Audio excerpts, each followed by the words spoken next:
Ok, dans 2 secondes. Ah, ça, dans 2 secondes. Ça arrive, 2 secondes, hein, 1 seconde. J'arrive. Je pense que c'est bon. Voilà.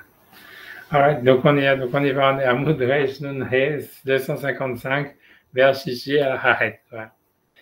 C'est comme donc on y va. Rabbi Eliezer ben Shamoua Sover. Donc Rabbi Eliezer ben Shamoua, il pense qu'il y a Moudim Hachal Haaretz, que les colonnes sur lesquelles la terre elle repose, chez Ukiyum Haaretz, qui est en fait ce qui fait que la terre elle tient, M Shiva, ils sont 7. Neged, par rapport, oui, c'était là où est-ce qu'on était avec les histoires des diagonales. Neged Shishas Dadim Sheesh Legeshem, par rapport au 6, ça veut dire. Il y a Yves qui est arrivé. Donc, je sais pas, je répète encore une fois, la dernière fois, on est, bonjour, et on est donc, on est page 255, Reshnoun Heber, Shishi, Perek Chet, voilà, on est au vers le milieu vraiment de ce Perek. Je ne sais pas si vous avez le livre avec vous, ceux qui ont le livre, en tous les cas, c'est Rabbi Eliezer, on a Rabbi Eliezer ben Shamoua à Sover. Donc, Rabbi Eliezer, il pense que, donc, on parlait sur quoi la terre tient, donc c'est toujours cette Gemara qui disait que voilà, la Torah, bref, il y a des colonnes sur lesquelles la terre elle tient. Pour ne pas répéter tout ce qu'on a fait jusqu'à maintenant. Donc ici, on nous dit que la terre elle tient sur 7 colonnes. Ok, Rabbi Eliezer ben Shamoua est sauvé. Donc Rabbi Eliezer ben Shamoua, il pense qu'il y a Moudim Shel Haaretz, que les colonnes de la terre, chez Ukiyum Haaretz, qui font que la terre elle tient, M Shivra, elles sont 7. Neged, Shisha Zadim Sheesh Legeshem. Donc par rapport aux 6 dimensions qu'il y aurait dans la matière, Vaemsa Sheutor Hashisha est le milieu, le centre qui est à l'intérieur des 6 dimensions. Ça veut dire les 6 dimensions, on a l'impression que c'est le haut, le bas, les 4 côtés, voilà. Et voilà, le centre. D'où ça part quoi. Achat Hashem Kishur les Mala, donc qui serait donc ces directions-là en réalité, c'est-à-dire ces espaces, ça veut dire c'est-à-dire voilà l'espace, on va dire l'espace. En fait, donc il est lui-même lié en fait à ce qui est au-dessus. C'est-à-dire avec, comme encore une fois, c'est une règle, je ne sais pas, dans les mathématiques, moi je ne connais pas les mathématiques, bref, mais c'est-à-dire qu'a priori, la règle, c'est le Kuzari qui dit ça, c'est une règle de philosophie, je ne sais pas si c'est une règle de philosophie ou de mathématiques, j'en sais rien, mais dans le Kuzari, et même je pense dans le Rambam, il y avait ça aussi dans le Guide des Égarés, mais l'idée, c'est qu'une dimension, elle doit toujours s'inscrire dans une autre dimension. C'est-à-dire que tu ne peux pas en fait avoir, par exemple, si tu as un espace comme il est décrit ici, on va dire avec on va dire comme l'espace tel qu'on le connaît, quoi, qu'en 3 dimensions, on va dire, ou en 6, ça dépend comment est-ce qu'on le prend. En réalité, c'est impossible en fait que cet espace-là, il existe si c'est pas dans une autre dimension. Toute dimension. Quand tu vas faire par exemple un espace, même quand tu prends par exemple un papier et que tu vas faire un espace, tu vas tracer un repère orthonormé, ce que tu veux. En fait, sur 2 dimensions, en fait, cet espace lui-même, c'est clair que toi, tu peux le voir, tu peux l'envisager parce que il est dans une autre dimension qui a 3 dimensions, quoi. Et donc, ça veut dire à chaque fois, donc c'est ça ce que ça veut dire. Et donc, grosso modo, c'est-à-dire que ça veut dire chaque dimension telle qu'elle est, en fait, elle s'inscrit dans une autre dimension qui est plus grande. Donc, elle est d'une certaine manière un peu liée, on va dire, à cette dimension dans laquelle elle est. C'est-à-dire, quand on va dessiner un repère sur un papier, un repère orthonormé à 2 dimensions, il est nécessairement lié d'une certaine manière à l'espace tridimensionnel parce qu'il existe dedans. Alors, c'est sûr que lui, il n'inclut pas, il n'est pas dedans, mais en fait, il est lié dans le fait qu'il y est inclus, quoi, nécessairement. Voilà. Et donc, c'est ça ce que ça voudrait dire, cette histoire-là, a priori. Donc, ça veut dire que les 6 dimensions, elles sont liées, grosso modo, à quelque chose qui est au-dessus. Il n'a pas dit c'est à Kadosh Baruch Hu, mais en tous les cas, à quelque chose, voilà, une dimension au-dessus, quoi. Donc, voilà, donc, et donc, la 7e, ça serait le centre. Kol Shiva Amudim. Je ne me rappelle plus, ouais, je pense que c'est le Guide des Égarés qui dit ça. C'est dans le Guide des Égarés qui est cette histoire-là. Je pense, je ne sais plus honnêtement, j'ai oublié vraiment. Ouais, non, je pense que c'est le Guide des Égarés qui dit ça. Et, parce qu'en fait, ça veut dire, ouais, parce que le Kuzari, lui, il parle d'une autre. Parce que le Guide des Égarés, il utilise ça pour démontrer l'existence de Dieu d'une certaine manière.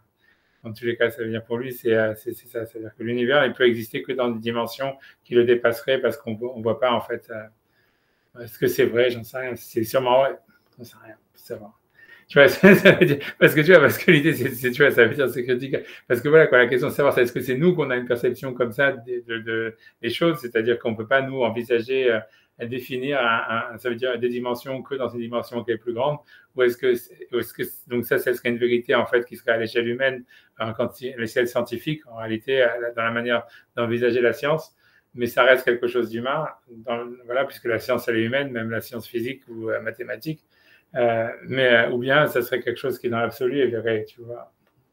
Ça, elle lui dit que oui, ça, comment il peut savoir? Mais bon, tu vois, ça veut dire, je sais rien.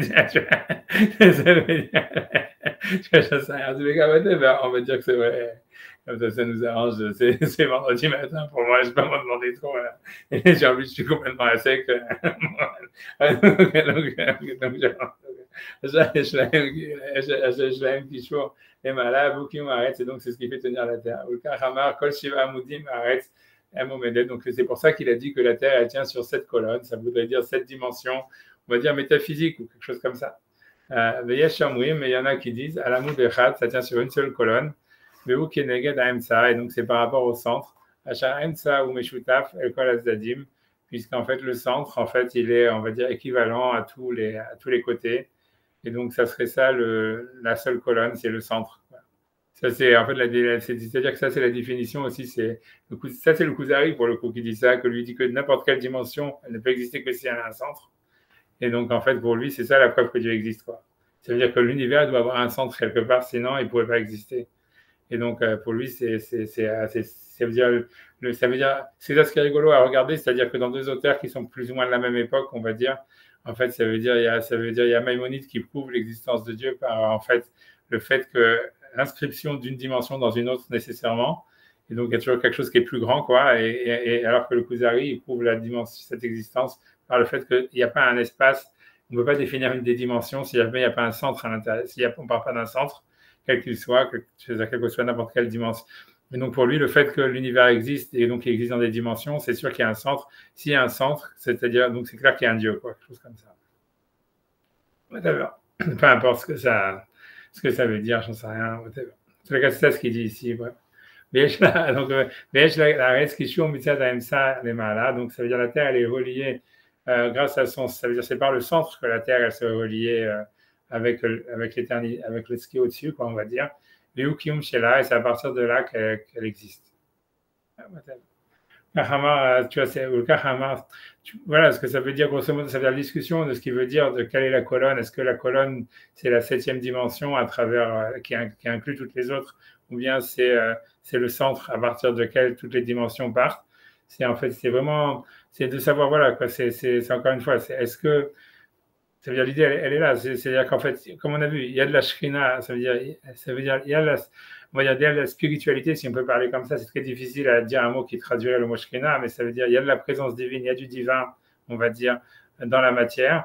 Et maintenant, est-ce que c'est en partant du centre de la matière qu'en fait la Terre elle monte, ça veut dire que la Terre elle tient, c'est-à-dire que c'est à travers, quand on parle du centre, ça voudrait dire en fait à travers la matière qui est dans le corps, ça veut dire le divin qui est dans le corps ou dans la matière, ou bien est-ce qu'en fait ça partirait en fait de la partie divine qui est en fait, comme on a vu, comme on dit, transcendante, qui est au-dessus de la matière, comme on a vu que en réalité il y a constamment un mouvement de va-et-vient entre les deux, comme le mouvement de l'eau, et que donc c'est-à-dire que la Shrina qui est dans la matière, elle veut remonter vers la transcendance, et la transcendance, elle veut pénétrer la matière et rentrer dans l'immanence. Mais voilà, donc l'idée, c'est de savoir, en fait, c'est qu'est-ce qui fait tenir le monde, quoi. Est-ce que ça, les deux côtés qui veut dire, ça veut dire, c'est sûr qu'à la fin, donc c'est dans ce mouvement-là qu'il y a, en fait, que le monde existe. Et maintenant, qu'est-ce qui le fait tenir? Est-ce que c'est, en fait, c'est le mouvement d'en bas ou bien c'est le mouvement d'en haut? Voilà, peu importe, tu vois, en fait, c'est peut-être la question, elle se pose même pas en réalité, mais bon, enfin, voilà, c'est ce qu'il veut dire. Remarquez un Moudazé, Nikrat Sadik, donc c'est cette colonne-là qui est en fait cette tension, on va parler comme ça. C'est ce qui est appelé Tzadik. Tzadik Yesadolam, que le Tzadik, c'est la base du monde.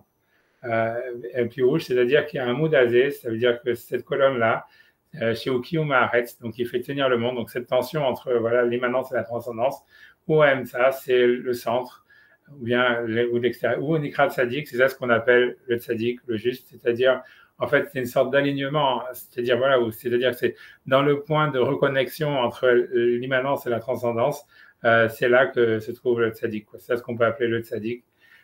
Kiouva Baemsa, ça veut dire, voilà, c'est ça ce qu'on appelle le tzaddik d'une certaine manière. C'est-à-dire, grosso modo, le tzaddik, c'est pas le juste, voilà, l'homme juste. Le tzaddik, c'est en fait, c'est celui qui fait le comportement juste à un moment donné. Et à ce moment-là, il se retrouve en alignement, en fait, avec Dieu à ce moment-là. Et donc, il est la base du monde à ce moment-là. Mais donc, c'est ça, tu vois, c'est le concept de tzaddik yesod olam, le tzaddik qui est la base du monde, c'est ça, c'est celui qui, ça veut dire que tout celui qui a le comment dire, qui a le comportement juste, qui aligne, en fait, le monde matériel au monde spirituel à un moment T, à ce moment T, il fait que le monde tient. Voilà, puisque parce qu'il est en alignement, avec Akadosh Baruch Hu lui-même, etc. Et voilà, à ce moment-là.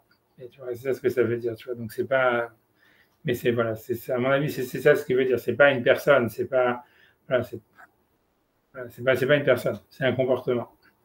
Tu vois, ça veut dire, c'est vraiment, tu vois, c'est pour donner, pour donner un exemple de qu'est-ce que c'est, par exemple, tu vois, de la Mida dans Yesod, c'est-à-dire pour donner un exemple, je sais pas, je le dis, tu vois, on va dire, c'est quand tu regardes dans la Tfila, il y a plusieurs brachot qui sont liés à la base au concept, à ce concept-là du Tzadik Yesod Olam.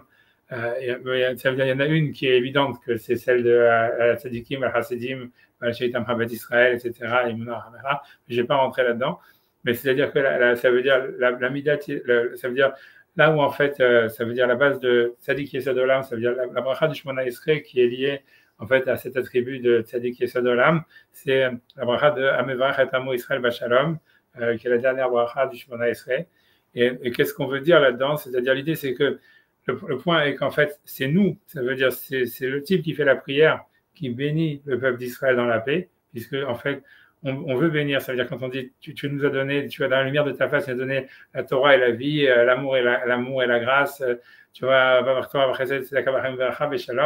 et Tov Benecha Levarechenu, que ce soit grâce, ça prenne grâce à tes yeux de nous bénir, tu vois, avec beaucoup de force et de paix.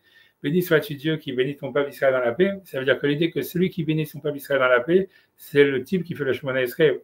Parce qu'en fait, il dit Bachenu kulanu ke'echad be'or panecha, c'est-à-dire bénis-nous tous ensemble à la lumière de ta face. Ça veut dire que lui, en fait, il s'adresse en tant que, encore une fois, matière, en tant que corps.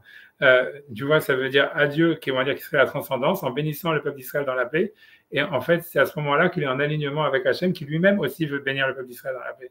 Et c'est en ça qu'on fait descendre, si tu veux, le chef. C'est Dieu qui parle à travers nous. C'est ça tout le sens de la Birkat Kohanim, etc.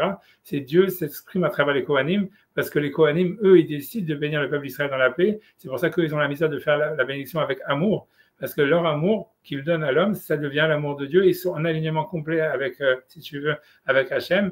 Et à ce moment-là, ils font descendre, si on veut, le Shefa Bracha. Et c'est ça la base, en fait, du Tzadik Yesod Olam. Je ne sais pas si ça explique ce que je veux dire, ça se comprend, ça se comprend pas. Mais c'est même Maïmonide, qui est juste vraiment kabbaliste, lui-même, quand il explique cette bracha de Amevachat Amo Israël Bashalom, lui-même, il dit que c'est ça le sens. Il dit plus de manière plus prosaïque.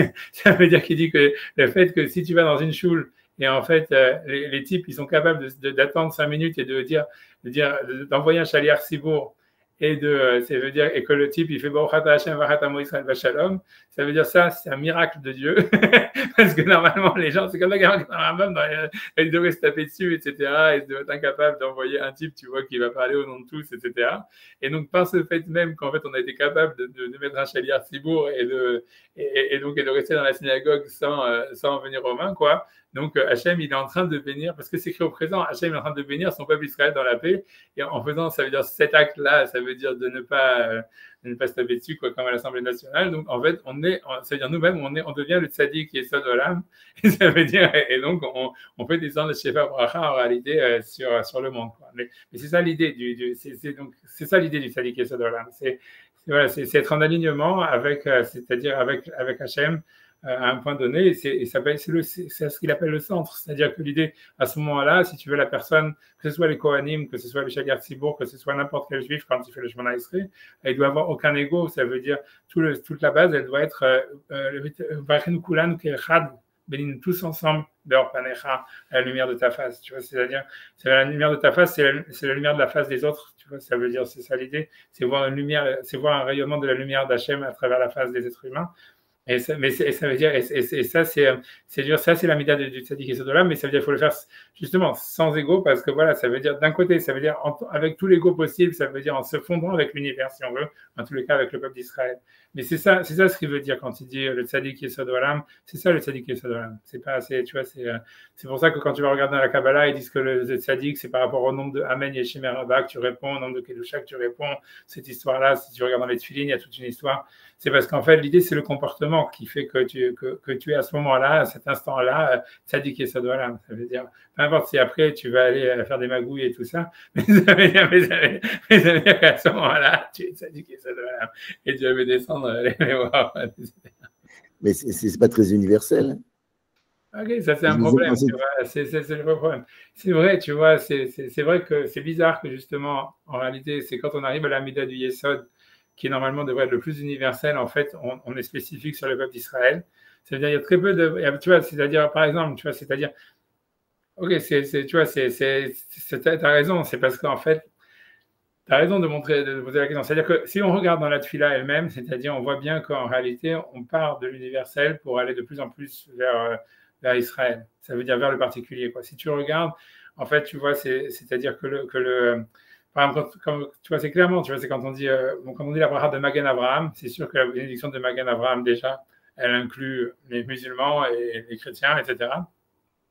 Et en plus, tu vois, même comme je vous ai dit, quand on dit dans la Saït Teshuvah, quand on rajoute quelque chose dans cette bracha, Rosh Hashanah, Yom Kippour, on dit Zorchenu lechaim el hafetz b'chaim, c'est-à-dire souviens-toi de nous pour la vie, le roi qui désire la vie, inscris-nous dans le livre de la vie, tu vois, pour toi, le Dieu de la vie. Donc en fait, c'est tous les vivants. Ça veut dire, ça inclut, c'est vraiment le plus, on va dire, tu vois, ça veut dire, tu vois, par exemple, quand on dit voilà, même comment dire, dans la bénédiction, la deuxième bénédiction qui parle de la résurrection des morts, c'est aussi sur tous les vivants.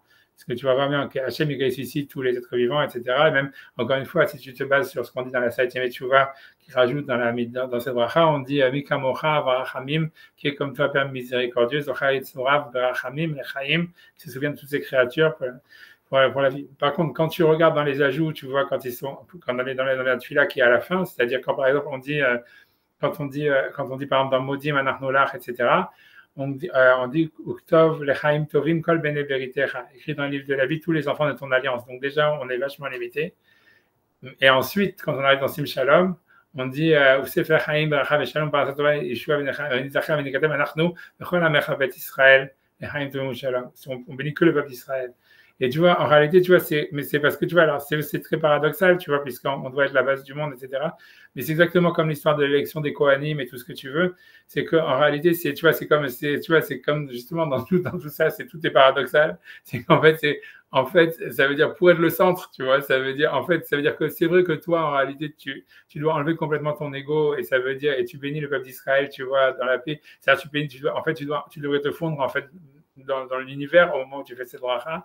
Mais en réalité, paradoxalement, si tu veux, la bracha, elle va venir sur toi ou sur les Kohanim, sur le peuple d'Israël, etc., etc. Si tu veux, c'est plus tu te fonds dans l'universel, plus en fait la bracha, elle passe par toi. Ça veut dire, en fait, plus tu arrives à te fondre dans l'universel, plus tu deviens unique en réalité. C'est ça l'idée, plus tu deviens irremplaçable. C'est ça le point, tu vois. C'est parce que justement, se fondre dans l'univers, c'est pas donné à tous, tu vois. C'est ça l'histoire de Moshe qui est le plus humble des vivants et qui est celui qui reçoit la Torah, etc. Ça veut dire en fait, tu vois, c'est plus en fait tu es capable justement de ce mouvement en fait de la perte de l'ego, plus en fait, tu vois, ça veut dire tu deviens quelque chose, tu vois, de transcendant, etc. Et c'est unique, c'est spécial, tu vois. Et ça, encore une fois, c'est pourquoi c'est lié à la Midat Yesod, parce que c'est lié à la sexualité masculine, tu vois. C'est ça l'essence de la sexualité masculine. Ça veut dire, en fait, tu vois, ça veut dire un homme, en réalité, au fond du fond, ce qu'il cherche, c'est en réalité, tu vois, c'est-à-dire, c'est à donner et à se fondre dans l'univers. Et à travers ça, c'est là où est-ce qu'il retrouve, ça veut dire où il devient quelque chose de vraiment complètement, ça veut dire unique, tu vois, spécifique, tu vois. Ça veut dire de retrouver quelque chose d'irremplaçable. En fait, à travers le fait qu'il est fondu, ça veut dire qu'il s'est fondu dans l'univers qu'il a donné, si tu veux, qu'il a donné. C'est ça, c'est, tu vois, c'est une des modalités de la sexualité masculine. Ce qu'on a vu la semaine dernière, que dans la Midat Yesod, il y avait l'idée aussi que, tu vois, il fallait se décharger de quelque chose, tu vois, pour être. Ça, je pense que c'était un super coup de génie que j'avais jamais eu avant. Tu vois, je suis super, tu vois, je suis super fier de ce chidouche parce que je pense qu'il est vraiment vrai. Et je pense que ça veut dire dans le sens normalement, tu vois, c'est aussi ça, c'est l'idée de, tu vois, c'est aussi, tu vois, après, le sens normal que tout le monde explique dans la Midat Yesod, c'est cette histoire-là. En fait, c'est l'annulation, c'est une annulation de soi, tu vois, puisqu'on voit bien en fait que l'homme, en réalité, il veut donner et tout ça, en fait, si tu veux, il se perd en fait en donnant, en réalité. Mais en fait, à travers ce don, etc., en fait, c'est là où en fait il veut retrouver en fait, c'est pas son ego, mais il veut retrouver, c'est là où il devient en tous les cas irremplaçable et unique, quelque chose comme ça. Tu vois. Et, whatever it is, tu vois, justement, c'est parce qu'il ne le cherche pas qu'il le devient, d'une certaine manière. C'est ça l'idée, quoi. Tu vois, c'est parce que, tu vois, tu vois, c'est Moshe Rabbeinu, il devient l'homme unique dans le monde parce qu'il a pas cherché, il a cherché au contraire à ne pas l'être. Et tu vois, c'est ça le, tu vois, c'est ça, on revient. Si tu vas prendre l'exemple de l'Assemblée nationale, j'aime que tout le monde a des intérêts, etc. Donc, ça veut dire la nature normale, c'est de chercher ses intérêts, etc. Et à ce moment-là, tout le monde devient commun, stupide et voilà, et médiocre, si tu comprends. Et ça veut dire, en fait, c'est à la mesure que c'est ce qui est unique, en fait, chez les êtres humains, c'est d'être capable d'aller au-dessus de ça. Et plus quelqu'un est capable, en fait, d'aller au-dessus de ça, plus, en fait, il devient quelqu'un d'unique, de spécial et qui devient irremplaçable, tu vois. C'est ça le. C'est impossible parce que le fait déjà de vouloir être au-dessus de ça, c'est déjà un intérêt de vouloir être au-dessus de ça. Pas nécessairement, pas nécessairement, pas nécessairement. C'est vrai, c'est possible, c'est vrai que ça peut être. C'est impensable que l'être humain n'a pas un intérêt. C'est de la blague. C'est pas vrai, ça veut dire parce que c'est vrai ce que tu dis, sauf si tu dis qu'au lieu, ça veut dire que tu te dépossèdes de ta volonté, qu'au lieu de dire que c'est moi qui veux, en fait, tu te mets à l'écoute d'une volonté qui est à l'intérieur de toi, tu vois ce que je veux dire. C'est surtout ça le point de la Kabbale, le début de la Kabbale. C'est de dire, tu vois, ça veut dire que l'idée, c'est que c'est pas, même quand tu vas faire la prière, en fait, c'est pas toi qui veux faire la prière, parce que comme je dis à chaque fois, c'est ton corps qui veut faire la prière. Tu vois, c'est quelque chose, tu vois, et donc c'est quelque chose qui est à l'intérieur de toi, qui est plus, en fait, qui fait partie, en fait, du cosmos, si tu veux, quelque chose qui est plus général, qui veut s'exprimer à travers toi, et toi, tu es que, si tu veux, si tu veux l'envoyer, si tu veux l'ustensile qui va faire que, en fait, tu envoies un korban à Hachem parce qu'en fait, tu envoies, si tu veux, voilà ce que ton action vers Hachem. Mais c'est pas, en fait, l'idée, ça serait que cette volonté qui s'exprime à travers toi, c'est pas de ta volonté propre, c'est la volonté, en fait, de quelque chose qui est plus grand que toi, qui s'exprime à travers toi. À partir de ce moment-là, tu vois, c'est ça le point. Donc, c'est pas, ça devient pas inhumain, en fait, de devenir tzaddik yesod olam, etc. Et quand tu regardes, c'est ça l'essence même du peuple juif, etc., et du judaïsme. Tu vois, c'est de se sentir investi d'une mission qu'on n'a pas choisie et qui s'exprime à travers nous.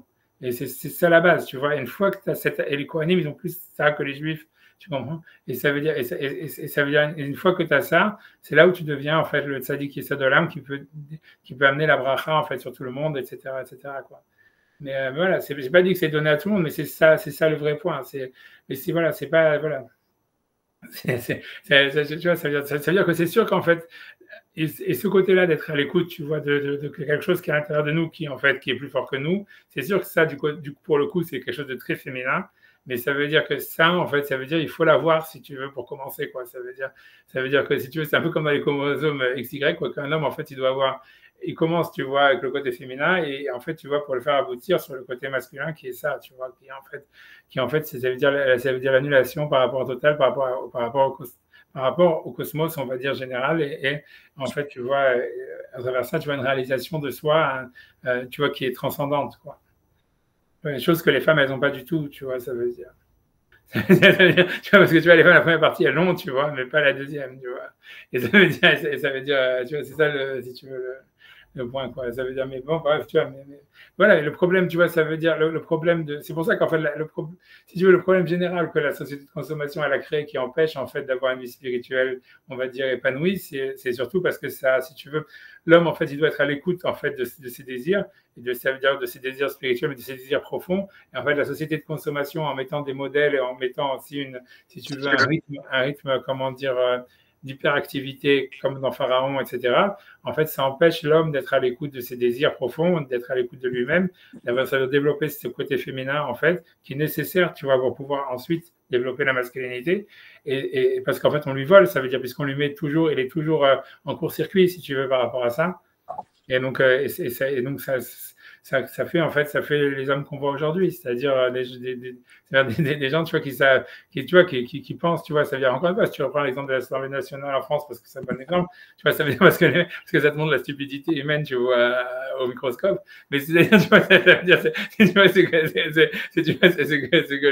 voilà, c'est même c'est comique parce que ça n'a pas d'impact, mais ça veut dire l'idée, tu vois, tu vois, je sais pas comment dire, tu vois, c'est ce qui se passe, c'est parce qu'eux-mêmes ils savent pas ce qu'ils veulent, tu comprends, c'est ça quand tu regardes l'histoire, c'est tu vois, les gens, ils sont pas du tout à l'écoute d'eux-mêmes, tu vois, tu vois, ça veut dire de qu'est-ce qu'ils voudraient vraiment, et ils sont plus, tu vois, dans des trucs d'intérêt, ça veut dire toujours ils sont pris eux-mêmes dans une sorte de, comment dire, tu vois, je sais pas comment dire, tu vois, de filet où en fait ils peuvent pas être à l'écoute de ce qu'ils voudraient vraiment eux-mêmes être. Donc ils sont toujours, tu vois, ça veut dire toujours dans un comment, je sais pas comment expliquer, tu vois, je sais pas, dans quelque chose qui a pas de sens, le contraire, voilà, du tzaddik yesod olam, quelque chose qui a aucune base, quelque chose qui a aucun centre, quelque chose qui est complètement, tu vois, ça veut dire voilà, en réaction, etc. Mais c'est-à-dire que l'homme moderne, en réalité, si tu veux, la société moderne, elle met l'homme dans cette situation. Elle met l'homme au type, il ne sait pas ce qu'il veut exactement, tu vois. Donc, il est que dans une situation de copier des modèles à droite, à gauche, etc., sans savoir vraiment ce qu'il veut. Et donc, à la fin, tu vois, donc c'est clair qu'après ça, comme dit, il y a de l'ego parce que l'ego, il est nécessaire. Mais en fait, tu vois, ça veut dire l'ego, ça vient simplement du fait c'est de refuser d'être à l'écoute de soi-même. C'est de là où ça vient l'ego, tu vois. D'une certaine manière, bizarrement, parce qu'en fait, tu es obligé de te faire une image de toi, et ça veut dire voilà, mon modèle, c'est ça, tu vois, ça veut dire, et donc, et ça t'empêche, tu vois, c'est ça l'histoire, tu vois, ça veut dire, en réalité, au fond, chaque juif, c'est sûr qu'il veut bénir tout le temps le peuple d'Israël dans la paix, tu vois, et qu'en fait, il veut c'est toute cette vision-là, c'est pas que c'est quelque chose de très profond, en fait, en l'homme, si tu veux, c'est pas, sauf que le truc, c'est qu'il faut apprendre, ça veut dire, il faut être à l'écoute de cette volonté pour la faire advenir, épanouir, etc., etc. Et voilà, et c'est tout, tu vois. Mais la société moderne, elle t'empêche en fait d'être à l'écoute de ça. Elle va te dire non, en fait, j'ai besoin de ça, celui-là, il veut m'entuber, il faut que j'entube, ça, il faut que je fasse ci, il faut que je fasse ça, parce que sinon ça, parce que ça, tu vois, c'est que sur la défensive, c'est que sur des modèles, c'est que du bruit, c'est un brouillage, quoi. C'est quelque chose qui brouille. Tu vois, ça veut dire cette histoire du tzaddik yesod olam. Voilà, mais ça veut dire, voilà, c'est pour ça que je pense que c'est pas inhumain ni rien du tout, c'est simplement, voilà, c'est inhumain dans le monde moderne parce que, voilà, l'homme, ça veut dire, voilà, l'homme, il n'est jamais, en fait, à l'écoute, en fait, de la kedusha qui est à l'intérieur de lui-même, etc. Et surtout que, je sais pas, je peux parler des heures, je peux parler de ça, et c'est surtout que, en fait, ce qui est super rigolo, c'est que, ça veut dire, ce qui est pas super rigolo, mais ça veut dire c'est qu'il y a eu des facteurs aggravants, c'est-à-dire que la réaction, si tu veux, des soi-disant, enfin, pas des soi-disant, même des vrais, on va dire, des guides spirituels ou des gens qui auraient voulu, en tous les cas, que ça soit mieux, c'est qu'au lieu de dire, OK, normalement, tu vois, la réaction pour arriver, si tu veux, au tzaddik yesod olam, ça devrait dire, enfin, calmez-vous et essayez, tu vois, de revenir à vous-même, tu vois. Alors, c'est pas du tout ça ce qu'on a fait. Ce qu'on a fait, c'est de dire, non, on va mettre des lois et on va interdire et on va mettre si tu veux, des mises en garde qui vont encore plus, tu vois, brouiller la personne par rapport à elle-même en disant attention, si tu manges du pain à Pessah, t'es chayav karet et tout ça, fais gaffe et tout ça, etc. Attention, si tu te lèves pas à la prière, tu vas crever, tu vois ce que je veux dire. C'est en faisant des trucs comme ça, tu vois, ça veut dire en faisant ça veut dire en donnant une vision comme ça, je sais pas comment dire castratrice en fait, tu vois, de la loi, du judaïsme, de la religion. En réalité, si tu veux, on a comment dire je ne sais pas comment expliquer, on a augmenté en fait le malaise, si tu veux, qu'il y avait dans la société de consommation. Ça veut dire, la société de consommation, elle crée en fait un brouillage par rapport à l'homme, par rapport à lui-même. Mais en plus, quand tu crées un deuxième brouillage, tu vois, qui soi-disant, tu vois, qui devrait le contrer, tu crées pas de l'équilibre, tu crées encore plus du chaos, quoi. Tu vois, d'où, tu vois, le fait que, voilà, que dans toutes les religions, tu vois aujourd'hui que les religions, on a l'impression qu'ils font plus du mal que de bien, tu vois. Parce que tu vois, ils rajoutent au chaos, tu vois, c'est simplement une onde de chaos comme ça, avec une autre de chaos dans l'autre sens, et comme ça, tu vois, voilà, on est sûr d'être bien perdu. tu vois, ça veut dire, aucune chance tu vois, voilà, c'est ça le problème, tu vois, mais c'est parce que ça a été une mauvaise, ça veut dire, voilà, il y a eu je sais pas comment expliquer, c'est très compliqué, tu vois, c'est pour ça qu'en fait, la solution, c'est clair, tu vois, je pense que c'est ce qu'ils ont vu, tu vois, tu vois, en fait, tu vois, tout ce, tu vois, que le Rav Kook, tu vois, le Rabbi Lubavitch, tout cela, ce qu'ils ont vu, je pense qu'ils ont vu quelque chose de vrai, c'est que c'est clair qu'en fait, la solution, au fond, elle peut être que mystique, c'est sûr, tu vois. Parce qu'en fait, si tu veux, ça arrive sur une impasse Bon, en fait, si tu veux, à la fin, la seule manière en fait où tu pourras sortir quelque chose, c'est justement de revenir à ces trucs-là. Et ça veut dire cette histoire-là de retrouver une sorte d'écho de la spiritualité dans le corps, des trucs comme ça, d'être à l'écoute d'une volonté spirituelle qu'on aurait à l'intérieur de soi et des choses pareilles. Tu vois que ce qui appelle ici le tzaddik Yesod Olam, mais ce qui est le truc de Kabbalah, en réalité, si tu veux, voilà, c'est de la mystique. Tu vois, c'est quelque chose, tu vois, qui est de ce côté-là. Voilà, le problème, tu vois, c'est voilà, c'est que bon, c'est ouais, le problème, c'est que voilà, tu vois, c'est pas non plus évident, tu sais, ça veut dire, c'est pas non plus le, voilà, le chemin est long, quoi, on va dire. Mais ce que je veux dire, voilà, ça veut dire, c'est ça la difficulté. Mais je pense que c'est pas du tout inhumain, c'est pas du tout quelque chose, en fait, qui est difficile, c'est pas du tout quelque chose, en fait. Comment faire pour aborder ce chemin? Bah, il suffit, tu vois, déjà d'être à l'écoute de soi. Ça veut dire déjà que quand on fait une mitzvah, je pense que déjà, la base de soi, c'est qu'à chaque fois qu'on fait une mitzvah, il faut essayer d'enlever le côté, si tu veux, injonction qu'il y a dedans. Ça veut dire, c'est mentalement, de se dire, voilà, tu vas faire Shabbat. Tu pourrais dire, ah voilà, Shabbat, c'est quelque chose, tu vois, c'est embêtant parce que non, je vais pas devoir travailler, je peux faire ça, je vais pas faire ça, je vais devoir faire, tu vois, c'est-à-dire, je vais passer ma journée à rien faire ou j'en sais rien, je sais pas, on peut le voir d'une manière négative, d'une manière comme une contrainte, voilà ce que je veux dire. Et en fait, l'idée, ça serait déjà de dire, tu vois, de ressentir en soi, en fait, est-ce que j'ai envie de faire Shabbat? Et tu vois, en fait, même pas une raison psychologique, mais même, on peut commencer par des raisons psychologiques de qu'est-ce qui nous pousserait à vouloir faire Shabbat, mais même sentir que son corps, il a envie de faire Shabbat. C'est vrai, parce que c'est une vérité, tu vois. Ou même, tu vois, la même chose pour aller faire la prière, la même chose pour mettre les tefilines. Si tu vois, c'est le début de ça, c'est le début de cette histoire-là. C'est de ne pas voir, en fait, si tu veux, l'action religieuse comme une contrainte, mais le voir comme au contraire, comme quelque chose, tu vois, comme un désir profond qui est harmonisant. En plus, c'est harmonisant, c'est évident. Oui, c'est harmonisant, mais ça, donc c'est surtout. Donc, c'est pas une contrainte, c'est pas une contrainte. Pourquoi est-ce qu'on verrait une contrainte dans le Shabbat? Okay, on parle quand même du joug des mitzvot. Parce que oui, mais c'est-à-dire, c'est sûr qu'on parle du joug des mitzvot, mais encore une fois, ouais, mais ça veut dire que le mot même, si tu veux, il participe de l'ordre de l'injonction. Mitzvah, c'est un ordre. Ouais, mais c'est-à-dire que dans le sens où je pense qu'aujourd'hui, la plupart des gens, ils sont déjà dans le joug. C'est-à-dire, le joug, il est donné aujourd'hui. Si tu veux, ce que je veux dire, c'est que, tu vois, ça veut dire, voilà, je veux dire, à part des mecs, je sais pas, comme Poutine ou des trucs comme ça, tu vois, que bon, même lui, je pense qu'il est complètement, on a l'air d'un type terrorisé plutôt qu'autre chose, en fait. Mais ça veut dire que, ça veut dire que le truc, je sais pas comment dire, ça veut dire l'homme social moderne aujourd'hui, si tu veux, il a le joug sur lui. Tu comprends? Aujourd'hui, personne ne va venir, je sais pas, il y a pas vraiment des malades, mais ça veut dire un type normal, il va pas commencer à aller au bureau et commencer à casser la gueule de son patron parce qu'il a gueulé dessus, ou j'en sais rien, ou embêté. Ça veut dire aujourd'hui, le joug, il est hyper présent. Ça veut dire, ça veut dire le fait qu'on accepte les normes sociales et qu'on veut rentrer, qu'on veut faire partie de la société, on va dire, ça serait ça le joug, on va dire, c'est un donné, quoi. Alors, c'est sûr que tu vois que l'idée, c'est que le travail spirituel commence à partir de ça. C'est ça ce que ça veut dire, tu vois.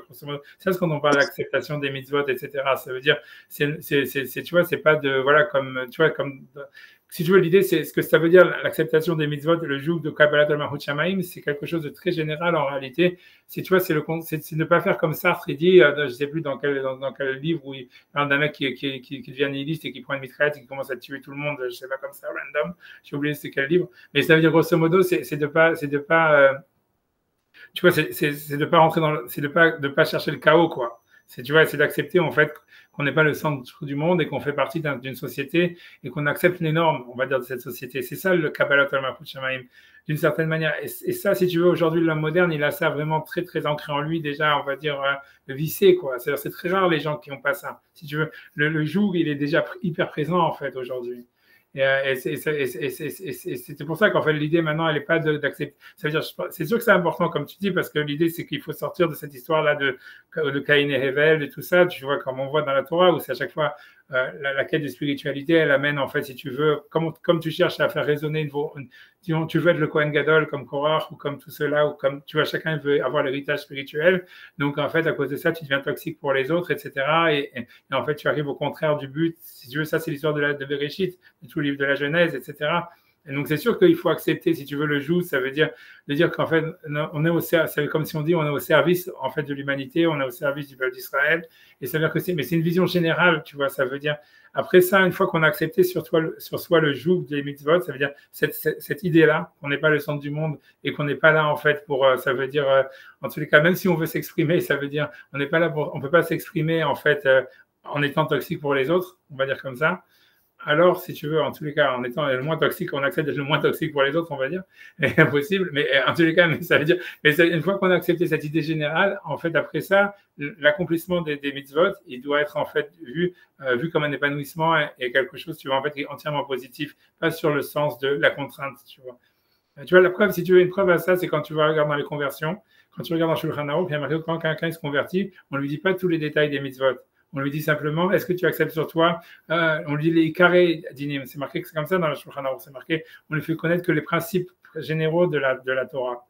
Et après ça, et s'il accepte ça, alors après ça, petit à petit, et ça c'est déjà une conversion, ça veut dire on le fait aller au mikvé, et c'est déjà lui considéré comme juif, même s'il ne sait pas toutes les lois de Shabbat, même s'il ne sait pas toutes les lois de la cache-croûte, ni rien du tout. Mais le fait qu'il a accepté sur lui, ça veut dire voilà, le principe. Quoi, que, en fait, tu vois, ça veut dire, il va et tu vois, il accepte sur lui le joug des mitzvot, comme tu dis, c'est un truc général, ça s'appelle Kabbalat al-Malchut Shamaim. En fait, à partir de là, tu vois, c'est ça ce qu'on appelle le joug des mitzvot, mais c'est pas plus que ça, c'est pas, tu vois, c'est pas, en fait, ça veut dire, je m'impose une discipline, tu vois, comment dire, castratrice, tu vois, ça veut dire voilà, de ça, et de faire ça, et de faire ça, et de faire ça. Tu vois, tu vois, tu vois, c'est compliqué parce que tu vois, au fond, tu vois, je dis un nouveau ridouche, si tu veux. Tu vois, ça, c'est un ridouche que j'ai eu, je pense que c'est ce que je sais pas. Ça, normalement, il faudrait que je vous fasse voir. Ça, c'est une autre histoire, je sais pas, mais normalement, franchement, où je parle, je m'en fous, je vous parle. C'est comme ça, vous faites l'entertainment au moins. Mais si vous voulez, après, je vous montrerai le truc, mais je sais pas si je le ferai. Bref, mais pour de l'histoire, je vais pas vous dire toute l'histoire, je dis simplement le début, après, je dis mon Torah. L'histoire, c'est que tu vois, dans le website que j'ai là-bas, il y a un mec qui a envoyé un message comme quoi, tu vois, il était fétichiste des pieds, etc. Et il voulait savoir, tu vois, si jamais, tu vois, truc bidule, qu'est-ce que j'en pensais, tu vois, ça veut dire machin, voilà, tout ça, truc bidule. Alors, tu vois, ouais, moi j'étais. Non, mais je te montre, parce que lui, c'est anonyme, donc il n'y a pas de nom. Je peux montrer la lettre et tout ça. Et tu vois, moi je me suis dit, tu vois, moi je suis retired de tout ça, tu vois, ça veut dire, tu vois, je dis, tu vois, c'est-à-dire, moi j'en ai marre, tu vois, tout ça d'être, tu vois, le courrier du cœur, là, je sais plus, il y avait les adolescents, ils avaient un truc, j'ai vu, il y avait un journal, j'ai oublié comment ça s'appelait, tu vois, où tout le monde envoyait ces trucs-là, ces poèmes sexuels, là, j'ai oublié comment ça s'appelait. Tu vois, c'est sûr que il a dû connaître ça, j'ai oublié comment ça s'appelait. C'était les filles qui lisaient ça, mais j'ai oublié comment ça s'appelait, c'était, tu vois, j'ai oublié comment ça s'appelait. C'est pas nous deux? Je sais pas, il y a nous deux, mais il y en avait plein. Mais en fait, il y en avait plein. Il y avait plus jeunes, nous deux, c'est plus adultes. Il y avait plus jeunes, quoi, je me rappelle. c'était le courrier du cœur ou je sais pas quoi. Bref, tu vois, ça veut dire, j'en sais rien, mais il y avait un truc, je me rappelle qu'il y avait un journal que tous les adolescentes, elles avaient, tu vois, qu'il y avait un pseudo-docteur qui répondait à tous ces trucs. Et tu vois, mais bon, mais ce que je veux dire, tu vois, c'est comment, ce que je veux dire, c'est coquet. Alors bref, tu vois, là, moi, j'ai vu ça, je dis, bon, ok, tu vois, j'en sais rien, je dis, ouais, je vais pas me casser la tête quand même, hein. Tu vas répondre à ça, etc. Voilà, mais évidemment, tu vois, tu vois, bref, ça veut dire, j'ai un autre élève, tu vois, que lui, il était là-dedans à mort, tu vois, etc. Alors, je lui ai dit, tiens, voilà, regarde ce que le type, il m'a envoyé et tout ça, qu'est-ce que tu en penses et tout ça. Alors lui, tu vois, comme c'est un mec qui est vachement, tu vois, dans la high-tech et tout ça, etc., il a dit, tiens, on va voir maintenant, parce que lui aussi, tu vois, il essaye il utilise les nouvelles AI, tu vois, les intelligences artificielles. Alors, il a dit, et donc, tu vois, il a travaillé, on va voir qu'est-ce qu'une intelligence artificielle va répondre et tout ça, etc. Il travaille, il dit à l'intelligence artificielle, répondez à cette lettre, tu vois, comment est-ce que le Rav Avigdor, il a répondu à cette lettre, tu vois. Alors, tu vois, elle a démarré, tu vois, je peux vous montrer le texte. Et ça, je vous montre le truc. Et c'est sorti, tu vois, c'est sorti super pas mal et tout ça, etc. Mais parce que, tu vois, le point comique, tu vois, ça veut dire, d'abord, ça sort exactement le contraire de ce que j'avais envie de dire. Mais le point comique, c'est à un moment, tu vois, dans le, tu vois, dans la il fait, tu vois, parce qu'il cherche, tu vois, ça veut dire que lui, il connaît, tu vois, tous mes cours, tous les trucs, etc. Donc, il cherche un truc et il dit, ouais, j'ai une idée comme moi, même dans mon summum de ma stupidité, j'aurais jamais dit un truc aussi fou, tu vois. Il dit, oui, regarde, la première chose que Hachem il dit à Moshe quand la vision du bison ardent, il lui dit enlève tes chaussures. Donc tu vois que Hachem, il était fétichiste des pieds. Et je lui dis, alors là, tu vois, là, ça m'a battu à plein de couture parce que c'est vrai, ça montre bien qu'ils ont bien compris ma manière de réfléchir parce que c'est exactement, tu vois, ça veut dire la manière de sortir des idées complètement, tu vois, out of the blue, débile. Et c'est quand même beau, tu vois, que la Yael a réussi, tu vois, quand même à récupérer ça. Mais quand même, tu vois, je vais vous montrer les textes, c'est vraiment tuant.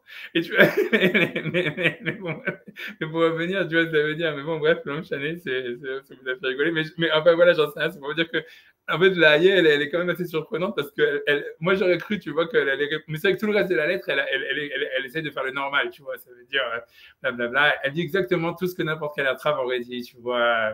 Comment parler à son conjoint de ça, comment faire ci, comment faire ça, tatati tatatata, avec des boulettes et des machins, et tatati tatata, des preuves.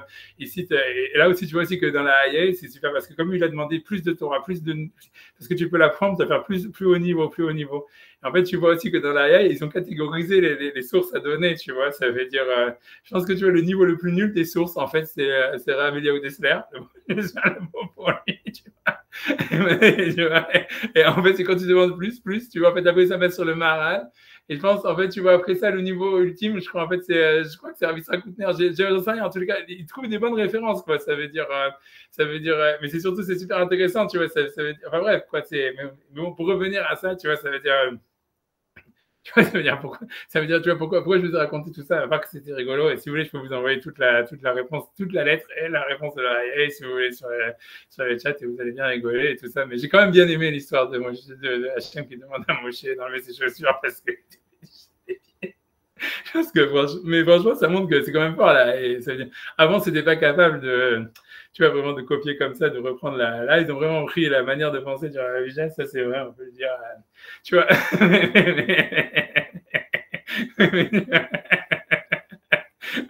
Attends, mais il y a encore du chemin, on va dire. Mais tu vois, mais ça veut dire, mais parce que, ça veut dire, en fait, tu vois, parce que pour moi, je me suis dit, ça veut dire parce que, en fait, pour moi, tout ça, cette histoire, c'est l'histoire, tu vois, tu vois, du BDSM, etc., etc. Et en fait, tu vois, ce que j'ai pensé, ça veut dire, pour moi, évidemment, parce que tu vois, le BDSM dans la Torah, c'est Samson, tu vois, avec Dalila, etc. Même, tu vois, ça a été beaucoup repris, c'est-à-dire la base même du BDSM, tu vois, avec le. Parce que tu vois, ça veut dire, si tu regardes même, si tu veux faire encore un. J'espère que la elle va commencer à prendre aussi à donner des références de là-bas. Quand tu regardes, tu vois, dans les Marvel, etc., tu vois, ça veut dire que, comment elle s'appelle, Wonder Woman, elle a le lasso qui fait que tu dis la vérité et tout ça. En fait, tout ça, c'est pris de Shimshon, qu'elle avait dit, tu vas m'entourer avec des cordes et tout ça, et tu vas dire la vérité, des trucs comme ça, etc., machin, blablabla. C'est tout pris du BDSM, en réalité, tous les trucs de Wonder Woman. Et tu vois, mais c'est pris et tout ça, c'est pris de Samson. Ça veut dire, en fait, la base du BDSM, elle est vachement dans Samson. Et l'histoire, tu vois, c'est de savoir, en fait, tu vois, comment ça se fait? Ça veut dire pourquoi? Ça veut dire, en fait, tu vois, parce que, encore une fois, on est lié avec cette histoire du tzaddik et Sadolam, donc c'est pas hors sujet ce que je vous raconte, tu vois, c'est-à-dire, puisqu'en fait, le concept du tzaddik et Sadolam, c'est lié à la sexualité masculine, et l'idée de savoir, c'est sûr que Samson, ça veut dire, a priori, ça devrait être l'homme le plus viril possible, imaginable, tu vois, puisque voilà, et en fait, tu vois, il est complètement, si tu veux, dans le BDSM et tous ces trucs-là. Et en fait, tu vois, ce qui est super intéressant dans Samson, c'est que l'ange, il y a un ange qui va annoncer sa naissance, chose qu'on retrouve nulle part ailleurs, tu vois, dans la Bible, à part chez Yitzhak. Et en fait, et là, c'est pas simplement pour lui dire, ça veut dire, c'est pour dire à sa mère qu'elle devait être nazir elle-même quand elle était enceinte. Et même le père, il doit être nazir. Et en fait, si tu veux, comment dire, Shimshon lui-même, tu vois, il devait être nazir depuis sa naissance. Chose que, tu vois, que personne d'autre n'avait ça. Et en fait, ça voulait dire, être nazir, ça veut dire ne pas boire d'alcool, etc. Et tu vois, ne pas se couper les cheveux, tous ces trucs-là. C'était en fait, à chaque fois, quand tu regardes dans la Torah, on te dit c'est une barrière pour ne pas arriver justement à la promiscuité, etc. Tu vois, ça veut dire, comme la Gemara dit, c'est-à-dire comme dans la Torah, il y a une juxtaposition dans la paracha, dans la Torah, il y a une juxtaposition entre la paracha de la Sota et la paracha du Nazir.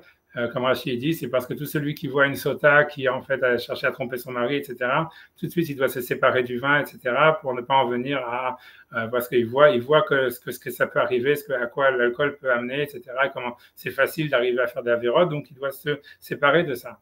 Et tu vois, et donc c'est super étrange, tu vois, donc tu vois, pour citer, tu vois ce que mon Rav disait à chaque fois, c'est Rav David Feinstein, il disait toujours ça, et lui disait, ouais, le pshat, cette histoire de Shimshon, c'est de dire que justement, à Kadosh Baruch Hu, il avait demandé ça veut dire, on voit qu'il y a un ange qui a dû annoncer à sa mère depuis qu'elle était enceinte, et même au père, etc., et Shimshon, il était nazir depuis la naissance, ça voulait dire en fait que voilà, ça veut dire que voilà, lui, son travail, c'était de faire ça, Et en fait, il n'a jamais, en fait, si tu veux, enfreint sa nésiroute, il n'a jamais bu d'alcool, jamais coupé les jouets, etc., etc. Mais qu'en fait, voilà, c'est si Hachem, c'était pour montrer que c'était Mina Shamaim, que toute la vérote qu'il a fait, c'était Mina Shamaim, que c'était, tu vois, c'était quelque chose que tu vois, que c'était la destinée, que ça soit comme ça. C'est comme ça qu'il devait mourir, c'est comme ça qu'il devait sauver les Juifs, puisque après avoir détruit le temple, en fait, il a sauvé Israël pendant 20 ans ou 30 ans, etc. Et que c'était, si tu veux, c'était quelque chose qui était inscrit dans la destinée, que c'est, que Shimshon c'est un sadique, et que voilà, il pouvait rien y faire, et que toi, ce qu'il voulait dire, c'est qu'un homme, en fait, ce qu'il doit faire, c'est mettre les barrières. Maintenant, si jamais, tu vois, en fait, ça marche pas, on va dire, c'est comme si c'est pas de sa faute, quoi. Un truc comme ça, tu vois, c'est ça ce que lui voulait apprendre de l'histoire. Mais tu vois, mais moi, tu vois, moi, ce que j'ai voulu dire, j'ai pensé que différemment. C'est jusqu'à maintenant ce que je disais à tout le monde. Et après, mais grâce à IA, je sais pas comment ça se dit, tu vois, grâce à tout ça, ça veut dire, j'ai pensé différemment. Je me suis dit, non, en fait, le pshat, il est que Dafka, ça veut dire le fait de faire, ça veut dire la recherche, en fait, qu'il avait chez Shimshon du BDSM, en réalité, c'était une recherche de castration. Ça veut dire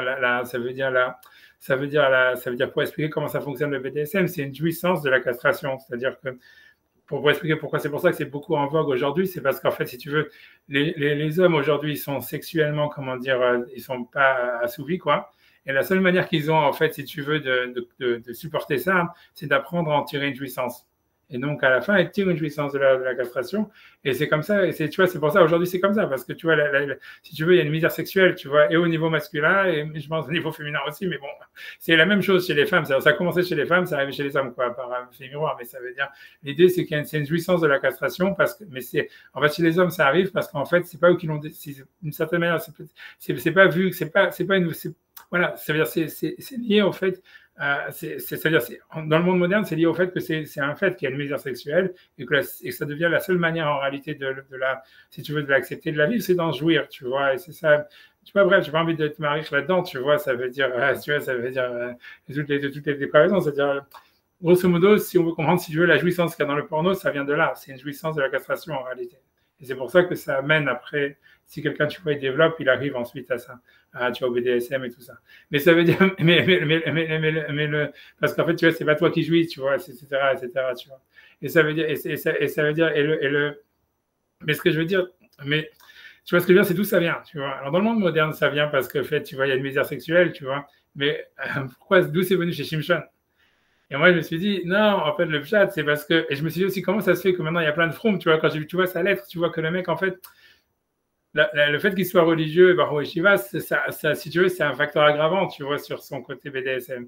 Et tu vois, et je me suis dit, ouais, en fait, c'est clair que, en fait, faire des khumrot, ça veut dire être méticuleux dans la halakha, c'est en fait une castration. Et c'est une jouissance, en fait, de la castration. Et donc, en fait, si tu veux, dans l'histoire du fait même que Shimshon, si tu veux, on lui a mis tellement de barrières que lui dit, ah, ok, je vais mettre des barrières. En fait, le fait de mettre des barrières, en fait, c'est apprendre à se castrer. Et ensuite, la finalité de ça, c'est que tu tires une jouissance de la castration. Et donc, finalement, c'est sûr que tu rentres dans le BDSM, tu vois. Ça veut dire, grosso modo, ça veut dire que tu arrives au même résultat qu'avec du porno, quoi, grosso modo. En faisant des khumrot, tu arrives finalement exactement au même résultat. Et comme je dis, avec les Baruch Yeshiva français, c'est que tu as les deux ensemble. Donc, t'es vraiment, tu vois, tu as une bombe atomique, quoi. C'était mort, quoi. Tu vois, mais ça veut dire,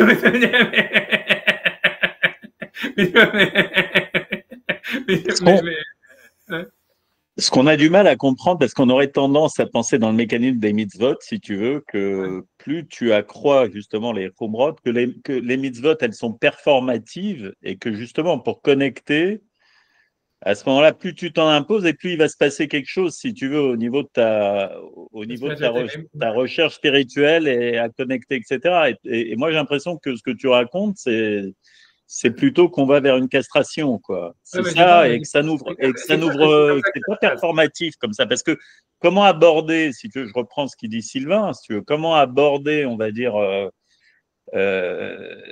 si on voit les mitzvot comme un moyen justement de connecter comme ça avec a priori c'est ce qu'on envisage, quoi.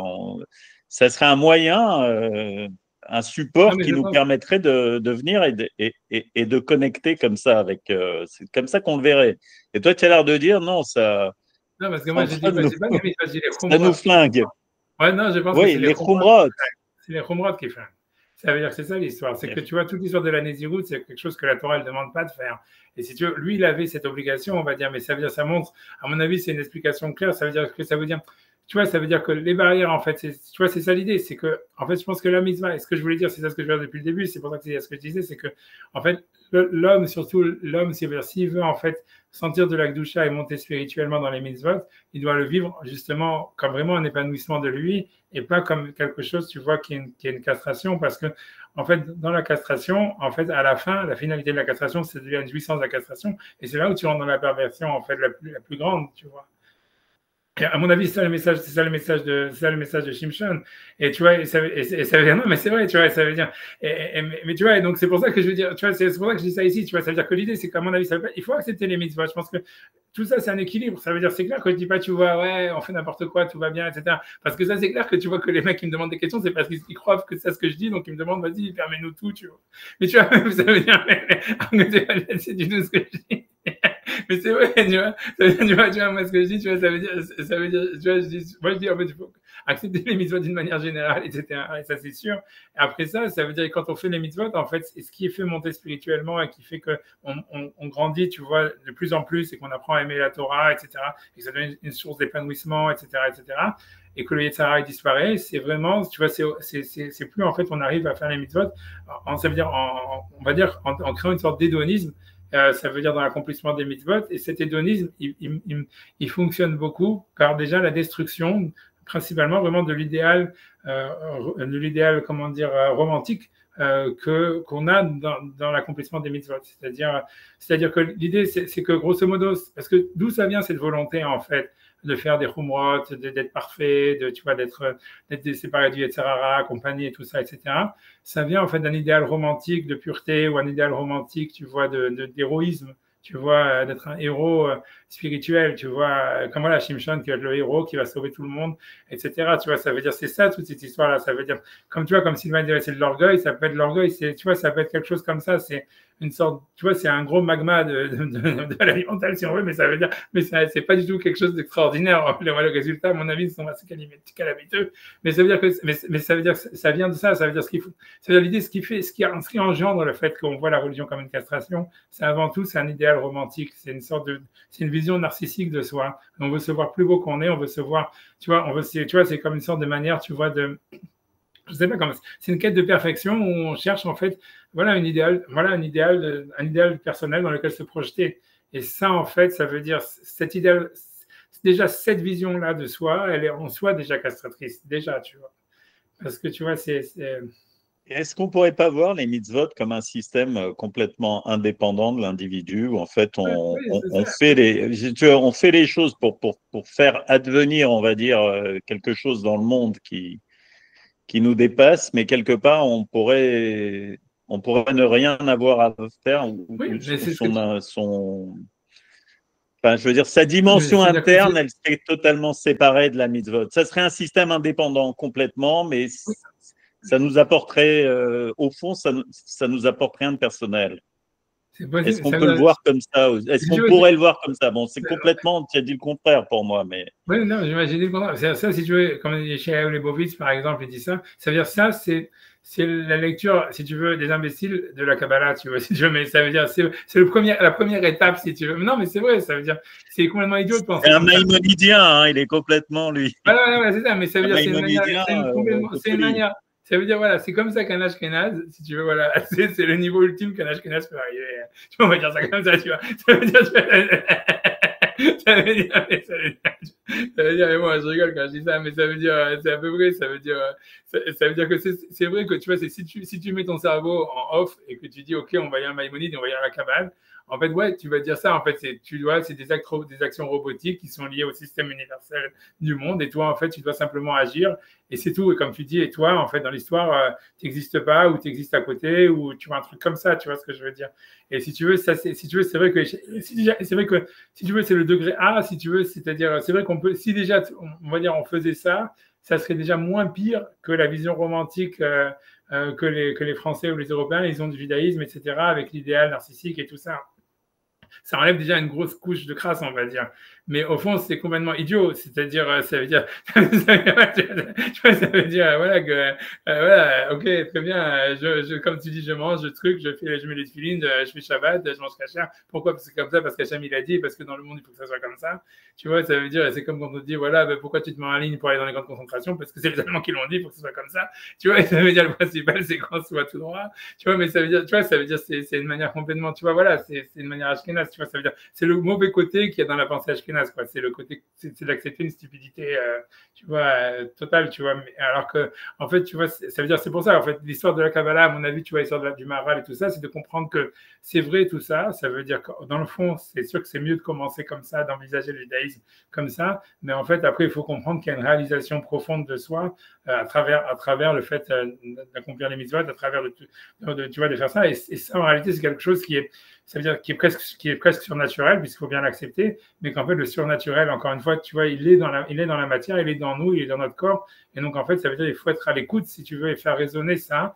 Et en fait, plus on le fait, plus en fait, on va monter spirituellement, quoi. Et ça, si tu veux, tu vois, et le Maïmonide, en fait, tu vois, ça veut dire, Maïmonide, c'est sûr qu'il n'en parle pas parce que lui, si tu veux, lui s'intéresse surtout à dire qu'est-ce qu'il faut dire aux gens, tu vois. Et que c'est sûr que ce qu'il faut dire aux gens, c'est plutôt ça. C'est de dire, voilà, il n'y a pas d'idéal, en fait, à chercher dans le judaïsme. Il n'y a que, en fait, des actions à faire. C'est déjà mieux parce que tu ne trahis pas le judaïsme comme ça. Au moins, tu veux dire, tu le laisses dans son état brut. Mais en fait, c'est sûr que, tu vois, ça veut dire que c'est sûr que, en fait, a priori, l'homme, il doit avoir un sens, etc., que la vie, elle doit avoir un sens. Mais, tu vois, ça peut pas être complètement absurde. Donc, en fait, l'idée, c'est, tu vois, en réalité, c'est qu'il y a, c'est ça, tu vois, l'idée de la Kabbalah, c'est en fait, il y a une résonance à chercher, tu vois, etc. Il y a, en tous les cas, même si c'est pas, tu vois, ça veut dire, ça part de l'action, mais de l'action, en fait, on va recevoir une résonance qui nous fait monter, etc., etc. Je pense que dans l'histoire de Shimshon, le problème, c'était pas le fait des mitzvot. Le problème, c'est que c'était quelque chose qui était au-dessus des mitzvot, qui était, tu vois, faire le nazir.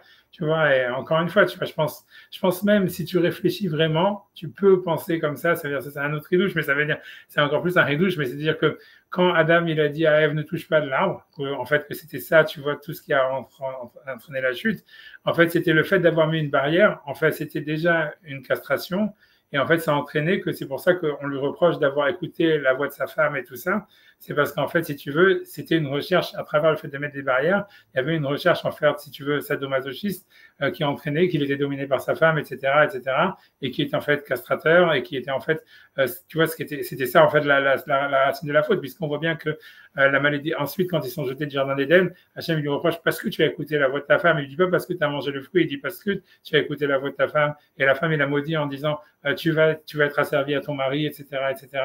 Donc on voit bien que c'était ça le problème et qu'en fait, quand tu regardes le problème d'où ça commence, c'est la barrière. C'est parce qu'il dit ne touchez pas à l'arbre, alors que Dieu avait dit simplement ne mange pas à l'arbre. Et tu vois, pourquoi finalement l'homme, il refuserait, on va dire, ce qu'il y a de plus profond en lui, c'est-à-dire une aspiration à se réaliser, il mettrait comme ça il refuserait de sauter l'obstacle finalement, alors qu'il sait très bien que, enfin, mais bon, lui-même, il sait qu'il va pas rentrer dans une mécanique comme ça d'empêchement, si tu veux. C'est parce que c'est une solution. D'abord, c'est clair qu'il y a un confort, tu vois, c'est clair, tu vois, il y a un confort. Ça veut dire, tu vois, si tu veux, c'est pourquoi, tu vois, ça veut dire, les gens, tu vois, ils acceptent, tu vois, ils préfèrent être, tu vois, voilà. Tu vois, c'est-à-dire pourquoi est-ce que voilà, c'est comme si tu me dis pourquoi les gens ils votent, tu vois, en France, j'en sais rien. Ça veut dire, tu vois, c'est un confort d'être de plutôt, tu vois, ça veut dire je sais pas comment t'expliquer. Ça veut dire, ouais, c'est ça. Ça veut dire, voilà. Il y a un confort dans le fait de, tu vois, de pas assumer le fait d'être, tu vois, sa virginité, tu vois, il y a un confort à l'intérieur. Et même ça peut devenir à la fin, ça part d'un confort, ça devient une jouissance. Tu vois, c'est ça le truc, tu vois, mais c'est sûr que, tu vois, qu'est-ce que je te dis, tu vois, j'en sais rien, mais l'homme, il a ça, tu vois ce que je veux dire, tu vois, c'est ce que Nietzsche condamne quand il dit, tu vois, dans le monde moderne, c'est beaucoup plus fort qu'avant, c'est-à-dire, comme tu dis, dans le monde, tu vois, quand Nietzsche parle, il dit que les Grecs, il dit ici d'un proverbe chinois qui dit qu'une mère a dit à son fils, tu dois te faire un cœur petit, tu dois te faire un cœur petit. Et qu'il dit ça, c'était le contraire, en fait, de la Grèce. Et que c'est ça, et que c'est pour ça, en réalité, que si tu veux, lui dit que c'est ça ce qu'il condamne, en fait, dans l'homme de son époque, etc. Mais tu vois, c'est un peu cette histoire-là. Ça veut dire, dire, voilà, il y a une sorte de jouissance comme ça. C'est surtout avant ça, je pense qu'il y a un confort, il y a plein de choses, tu vois. C'est difficile d'assumer le fait, tu vois, c'est exactement ce que Sartre parle, de la difficulté d'exister, la difficulté, tu vois, de faire des choix, etc. Ça veut dire d'assumer ce qu'on est, etc. C'est sûr que c'est bizarre, mais c'est en fait, honnêtement, tu vois, dans la Kabbalah, on te dit que c'est une épluchure, parce qu'en fait, c'est vrai que c'est qu'une épluchure, ça veut dire, c'est qu'une fois que ça veut dire, c'est rien, en fait, c'est quelque chose, tu vois, en fait, c'est une clipa, ça veut dire, c'est une coquille à briser, tu vois, c'est tout, et une fois que tu l'as brisée, tu te rends compte, en fait, qu'il n'y avait rien. Tu vois, ça veut dire, c'est un peu comme, c'est exactement comme l'histoire de l'Eragim, tu vois, ça veut dire, c'est le fait d'y aller qui est difficile, tu vois, ces 5 premières minutes, une fois que tu es dessus, tu vois, ça veut dire, c'est la même chose, tu vois, ça veut dire, mais pourquoi alors tu vois, en fait, quelqu'un, il va pas y aller, etc., etc. Tu vois, c'est comme ça, je sais pas quoi dire, tu vois, c'est le Yetzer Hara, c'est compliqué, tu vois, ça veut dire, Ouais. c'est Parce qu'au fond, on dit c'est la peur d'être soi-même ou la peur de trouver sa réalisation ou son identité profonde, etc. Bon, qui en même temps la question permanente qui est en face de l'être humain dans tout son parcours, si tu veux. C'est ce qu'il cherche toute sa vie aussi. Après, il y a beaucoup de mimétisme, j'ai l'impression, et on a peur de voilà. C'est peut-être ça la clipa, c'est d'éviter, on va dire, de sortir des normes, quoi. Je sais pas. Même, il y a même quelque chose ça fait terriblement peur, ça. Ça fait terriblement peur. non, c'est sûr, on a besoin d'avoir, parce que la vraie idée, c'est on a besoin d'avoir, on a besoin de s'identifier à quelque chose. C'était ça, et c'est ça le vrai problème, quoi. C'est-à-dire qu'en réalité, tu vois, ça veut dire pour moi, c'est un truc qui est vrai, tu vois, c'est dans la Kabbale, on te dit, tu vois, en fait, on n'a pas d'identité dans la Kabbale. Ça veut dire que l'idée, c'est de dire, tu vois, en fait, notre Neshama, elle est complètement, tu vois, c'est chaque minute, on a une nouvelle Neshama.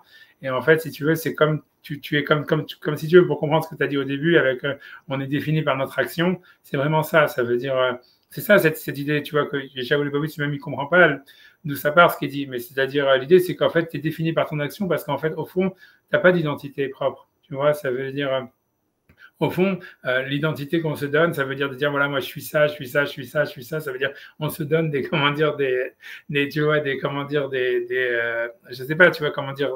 On essaie de se définir pour se donner une ligne de conduite. En réalité, c'est une illusion. En fait, on est beaucoup plus libre qu'on le croit. Ça veut dire on est vraiment. Ça veut dire voilà, et à chaque fois c'est une nouvelle lumière, c'est une nouvelle neshama qui vient, etc. Maintenant, c'est sûr que ça Comment veut dire sortir, enfin, si tu veux, pour te définir, tu es obligé de mettre une limite. C'est ce qui fait Adam, le premier truc, donc il met une limite. mais ça, Il est obligé de se définir par rapport à sa femme aussi, donc il se met sous son joug.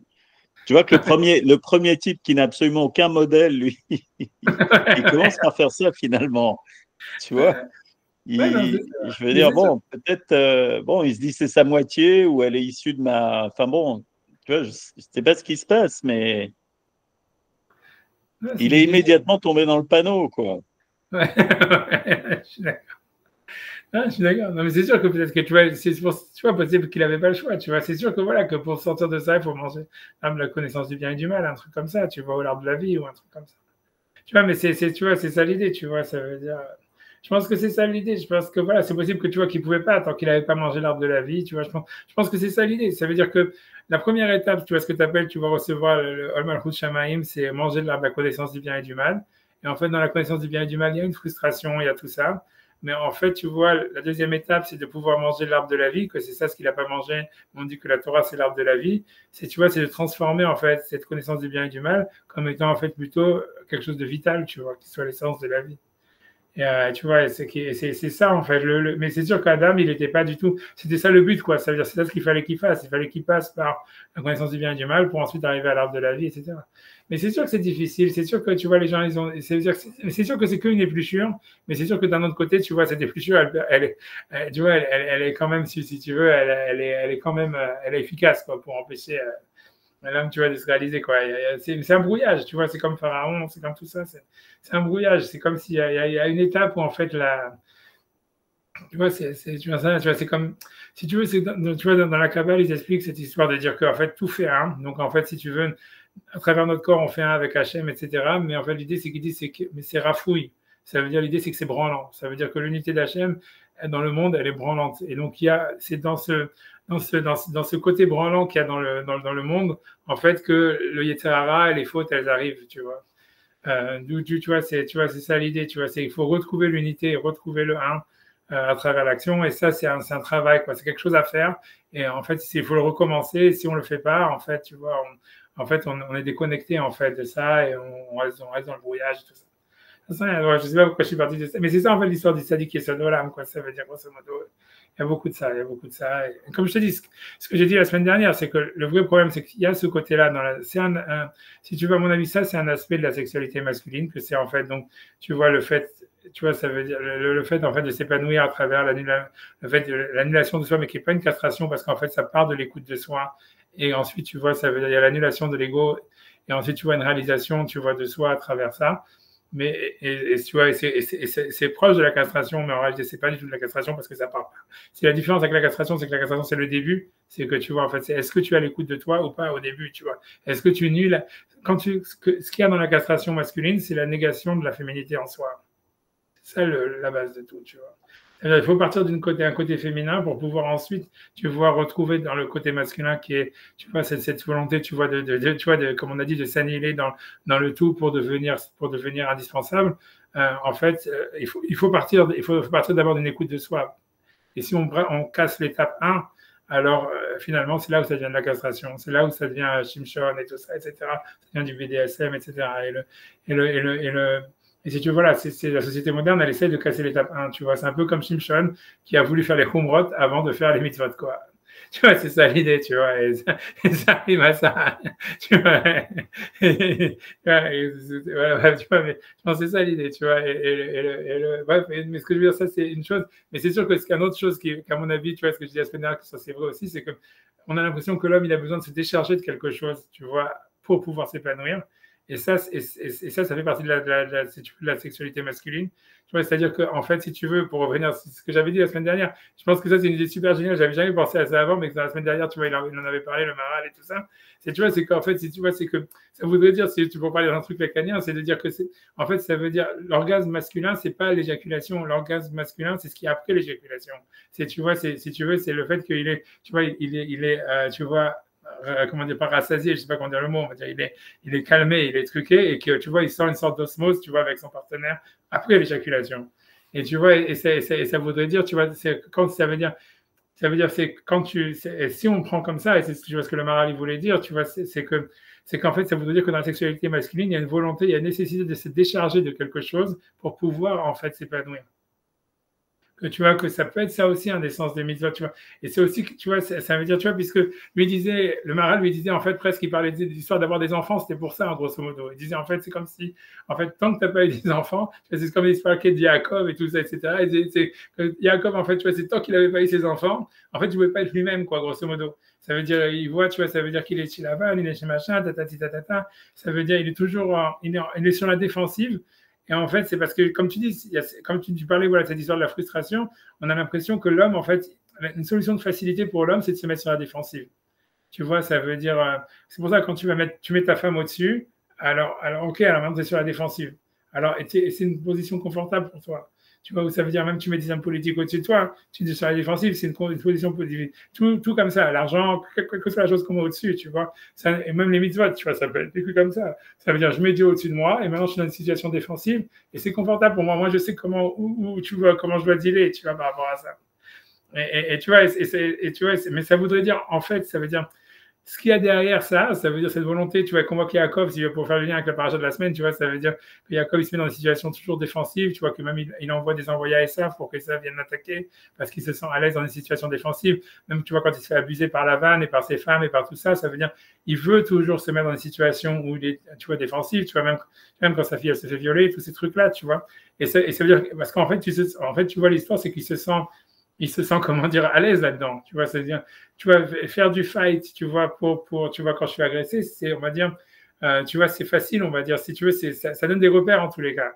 Et en fait, tu vois, il n'arrive pas, c'est que quand tu vois, il a ses enfants, que tout ça, etc. Quand on dit dans la paracha, tu vois, la semaine prochaine, je crois que c'est dans 2 semaines, la semaine prochaine, Vaïchev, c'est la semaine prochaine, quand il arrive en Égypte et que tu vois, tout est terminé, etc., que finalement, tu vois, c'est les 17 ans où est-ce qu'il a vécu, c'est que tu vois, il était, si tu veux, il a pu s'épanouir, quoi, grosso modo. Quand il est arrivé, non, c'est encore 2 semaines, parce qu'il y a d'abord Vaïgash, Vaïchri, il y a encore pas mal. Vaïchri, c'est encore dans plein de semaines, en fait. Tu vois, mais ça veut dire que Vayakri Yaakov et Mitzrayim, tu vois, tu vois, mais ça veut dire que c'est que vraiment, c'est une fois qu'il a eu les enfants, une fois que tout ça, tu vois, il peut s'épanouir. Et tu vois, dans le Maral, on avait l'impression qu'il voulait dire, tu vois, que c'est quelque chose, tu vois, en fait, que c'est comme si l'homme, il a quelque chose à, il a quelque chose à, il a besoin de se décharger de quelque chose pour pouvoir s'épanouir. Tu vois, un truc comme ça, tu vois, que ça serait une des modalités, tu vois, du tzaddik yesod olam. Alors, ça serait un des sens des mitzvot, tu vois. Le Maral, il semble dire que c'est quelque chose, que cette chose, c'est comme une sorte de dette qu'on se sent redevable à son père. Comme ça, il dit. Tu vois que ça veut dire un truc, ça veut dire des trucs comme ça. Ça veut dire on va avoir des enfants parce qu'en fait on se sent redevable à son père. Et donc tu vois, si tu ramènes ça avec Adam Arishon, tu peux dire ça. C'est comme si Adam, pourquoi il s'est mis dans une situation défensive comme ça? C'est parce qu'il se sentait endetté par rapport à Kadosh Baruch Hu, quoi. Et donc en fait, à cause de cet endettement, il se disait ok, donc il faut ok tu vois que j'éduque ma femme ou que je crois que ce soit l'histoire, mais c'est-à-dire qu'il se met dans une relation déjà défensive par rapport à sa femme. Pour lui, c'est une manière de payer sa dette, si tu veux. Et en fait, c'était une sorte de, tu vois, je sais pas si c'est une erreur, mais c'est une modalité. Le Maral lui dit que c'est quelque chose que c'est comme ça que ça marche. Ça expliquerait en fait pourquoi si on fait les mitzvot, tu vois. C'est-à-dire que c'est possible en fait que l'épanouissement qu'il y a dans les mitzvot, il n'est pas simplement, tu vois, avant, etc. Et j'accomplis et je me réalise dans l'acte, etc. Mais c'est comme si, j'ai fait la tuila, j'ai mis les tefilines. Donc en fait, tu vois, c'est comme si tu vois, voilà, j'ai éjaculé ou tu vois, ou j'en sais rien, ou j'ai des enfants, etc. Et donc maintenant, je peux m'épanouir, tu vois. C'est comme, et ça serait nécessaire chez l'homme de sentir comme, tu vois, de payer sa dette, de payer que normalement il le fait, tu vois. Et c'est une modalité de la sexualité masculine, tu vois. J'ai l'impression. On appelle le pain de la honte dans la Kabbalah. C'est peut-être ça serait peut-être ça, tu vois, exactement. Tu vois, c'est un peu de truc comme ça, tu vois. Je pense, tu vois, que c'est pour ça que j'aurais expliqué que, tu vois, c'est pour ça que dit qu'au Motsei Shabbat, on dit, tu vois, ça veut dire, on invoque Eliyahu Hanavi, qui est celui qui ramène le cœur des parents sur les enfants, etc. Et qu'en fait, tu vois, qu'on dit qu'Eliyahu Hanavi, Motsei Shabbat, il écrit les mérites du peuple d'Israël, etc. En fait, l'idée, c'est de dire, voilà, j'ai fait Shabbat, maintenant, tu vois, je peux m'épanouir pendant la semaine, tu vois. Parce que je me suis dédouané, en fait, une sorte, tu vois, c'est une vision aussi dans le Shabbat, comme je me suis dédouané de la dette que j'avais par rapport à Kadosh Baruch Hu, si tu veux. Et donc maintenant tu vois, je peux, tu vois, ça veut dire, je peux exister, ça veut dire, je peux m'épanouir. Parce que voilà, dans cette optique-là, tu vois, je me suis déchargé de mon devoir, tu vois, quelque chose comme ça. Et donc maintenant, tu vois, je peux m'épanouir, un truc comme ça dans le monde. Ça serait ça l'idée de Eliyahu Hanavi, que tu vois, dans les top et tous ces machins-là, tu vois, je pense comme ça. Il y a un truc comme ça. Ça veut dire, c'est ce qu'on a dit la semaine dernière. Donc, mais je pense que par rapport à ce côté-là, de vouloir se décharger et de se sentir, tu vois, que ça veut dire, tu vois, de vouloir se décharger de quelque chose pour pouvoir s'épanouir, ça joue aussi dans le côté, en fait, dans la difficulté, pourquoi les hommes, ils ont du mal à s'accepter et tout ça. Parce qu'en fait, tu vois, c'est-à-dire, en fait, ils associent, en fait, l'orgasme à l'éjaculation en disant, en fait, tu vois, c'est-à-dire que si tu associes l'orgasme à l'éjaculation elle-même, alors en fait, c'est là où tu rentres dans le BDSM, parce qu'en fait, ça veut dire la réalisation, elle est dans le fait que je me suis déchargé de mon devoir. Alors qu'en fait, non, tu vois, ça veut dire l'idée, c'est que ça, c'est qu'une étape. Si je me suis déchargé de mon devoir et maintenant, je peux m'épanouir. Tu vois, le véritable orgasme, il est après l'éjaculation. Tu vois, ça veut dire, tu vois, c'est whatever it is, tu vois, c'est ça le whatever it is. Je sais pas pourquoi, j'avais, comme tu avais raté ça la semaine dernière, Ouais.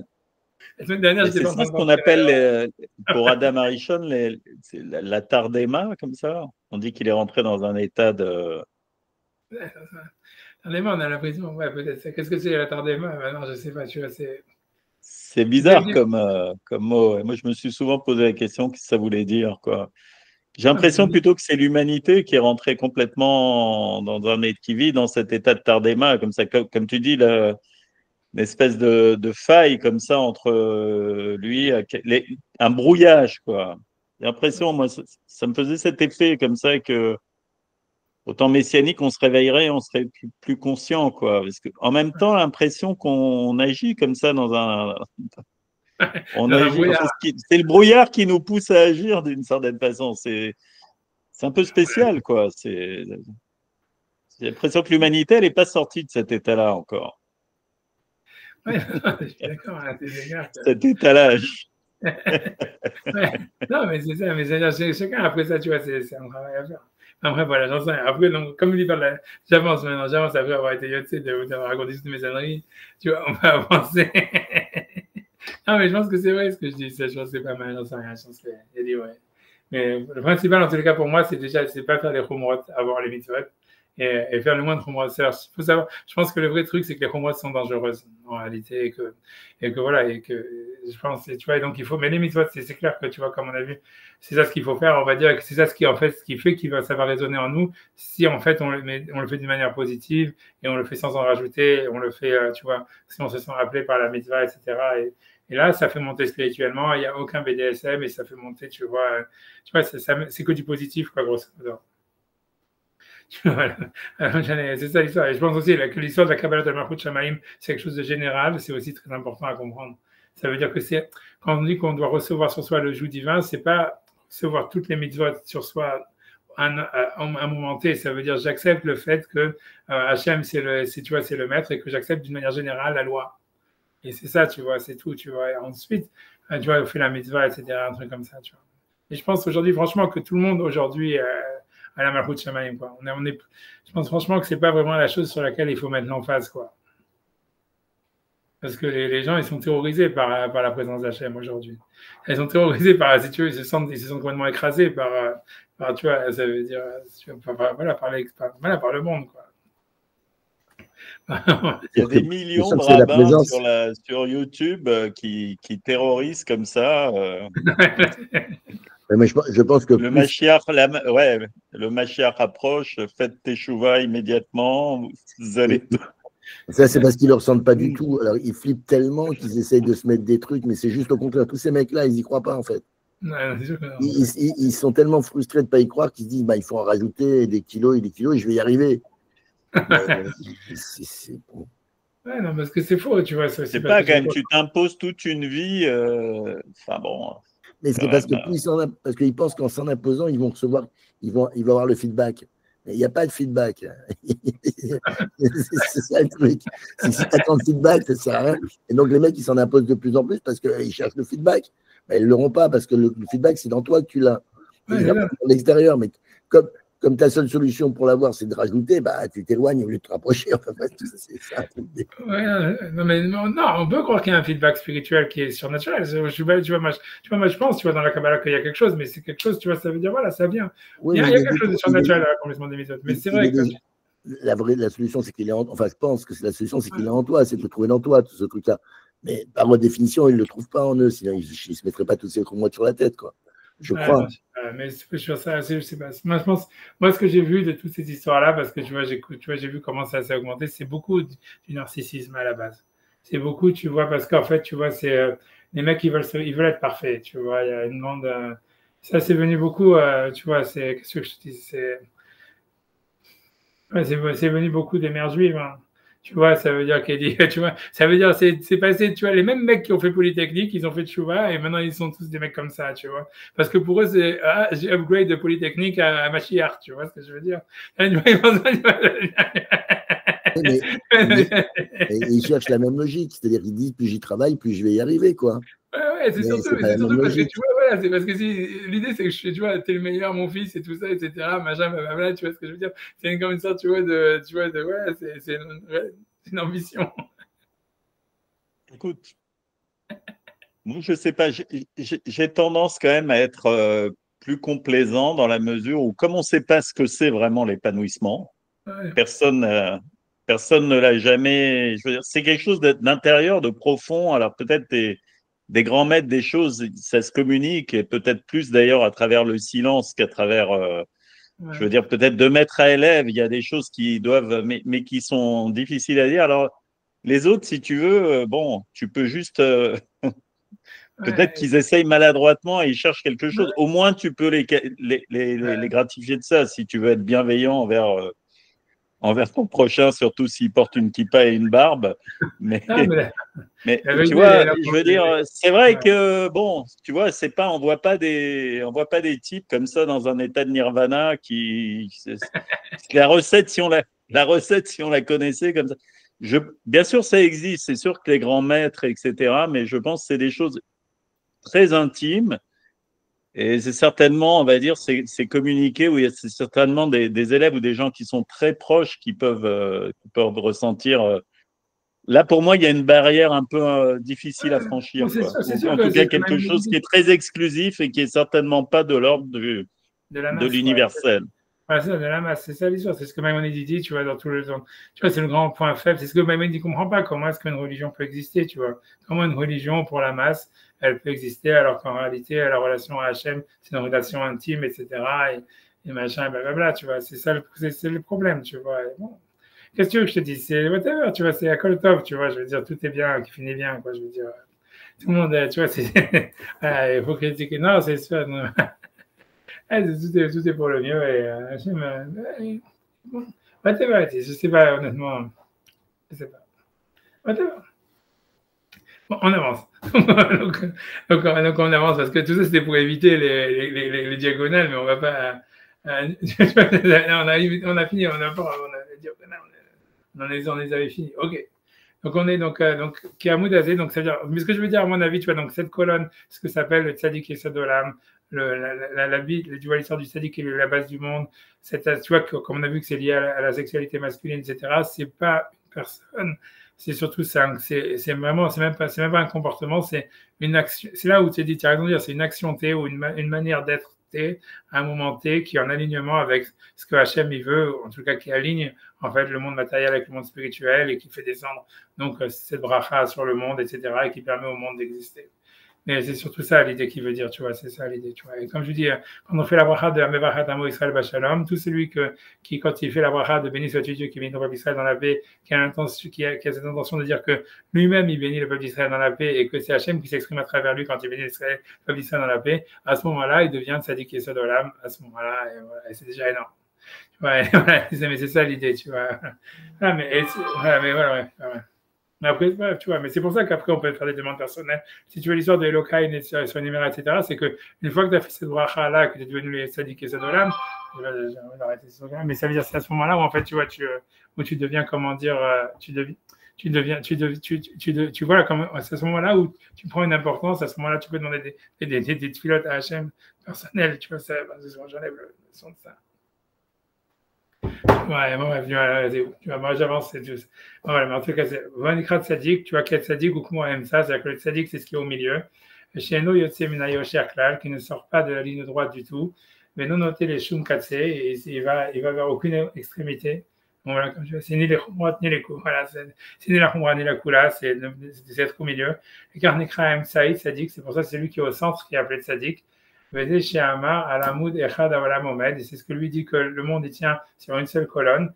Tzadik Shemo, et son nom c'est Tzadik. Chez Neymar, Tzadik et Sadolam, et le Tzadik c'est la base du monde.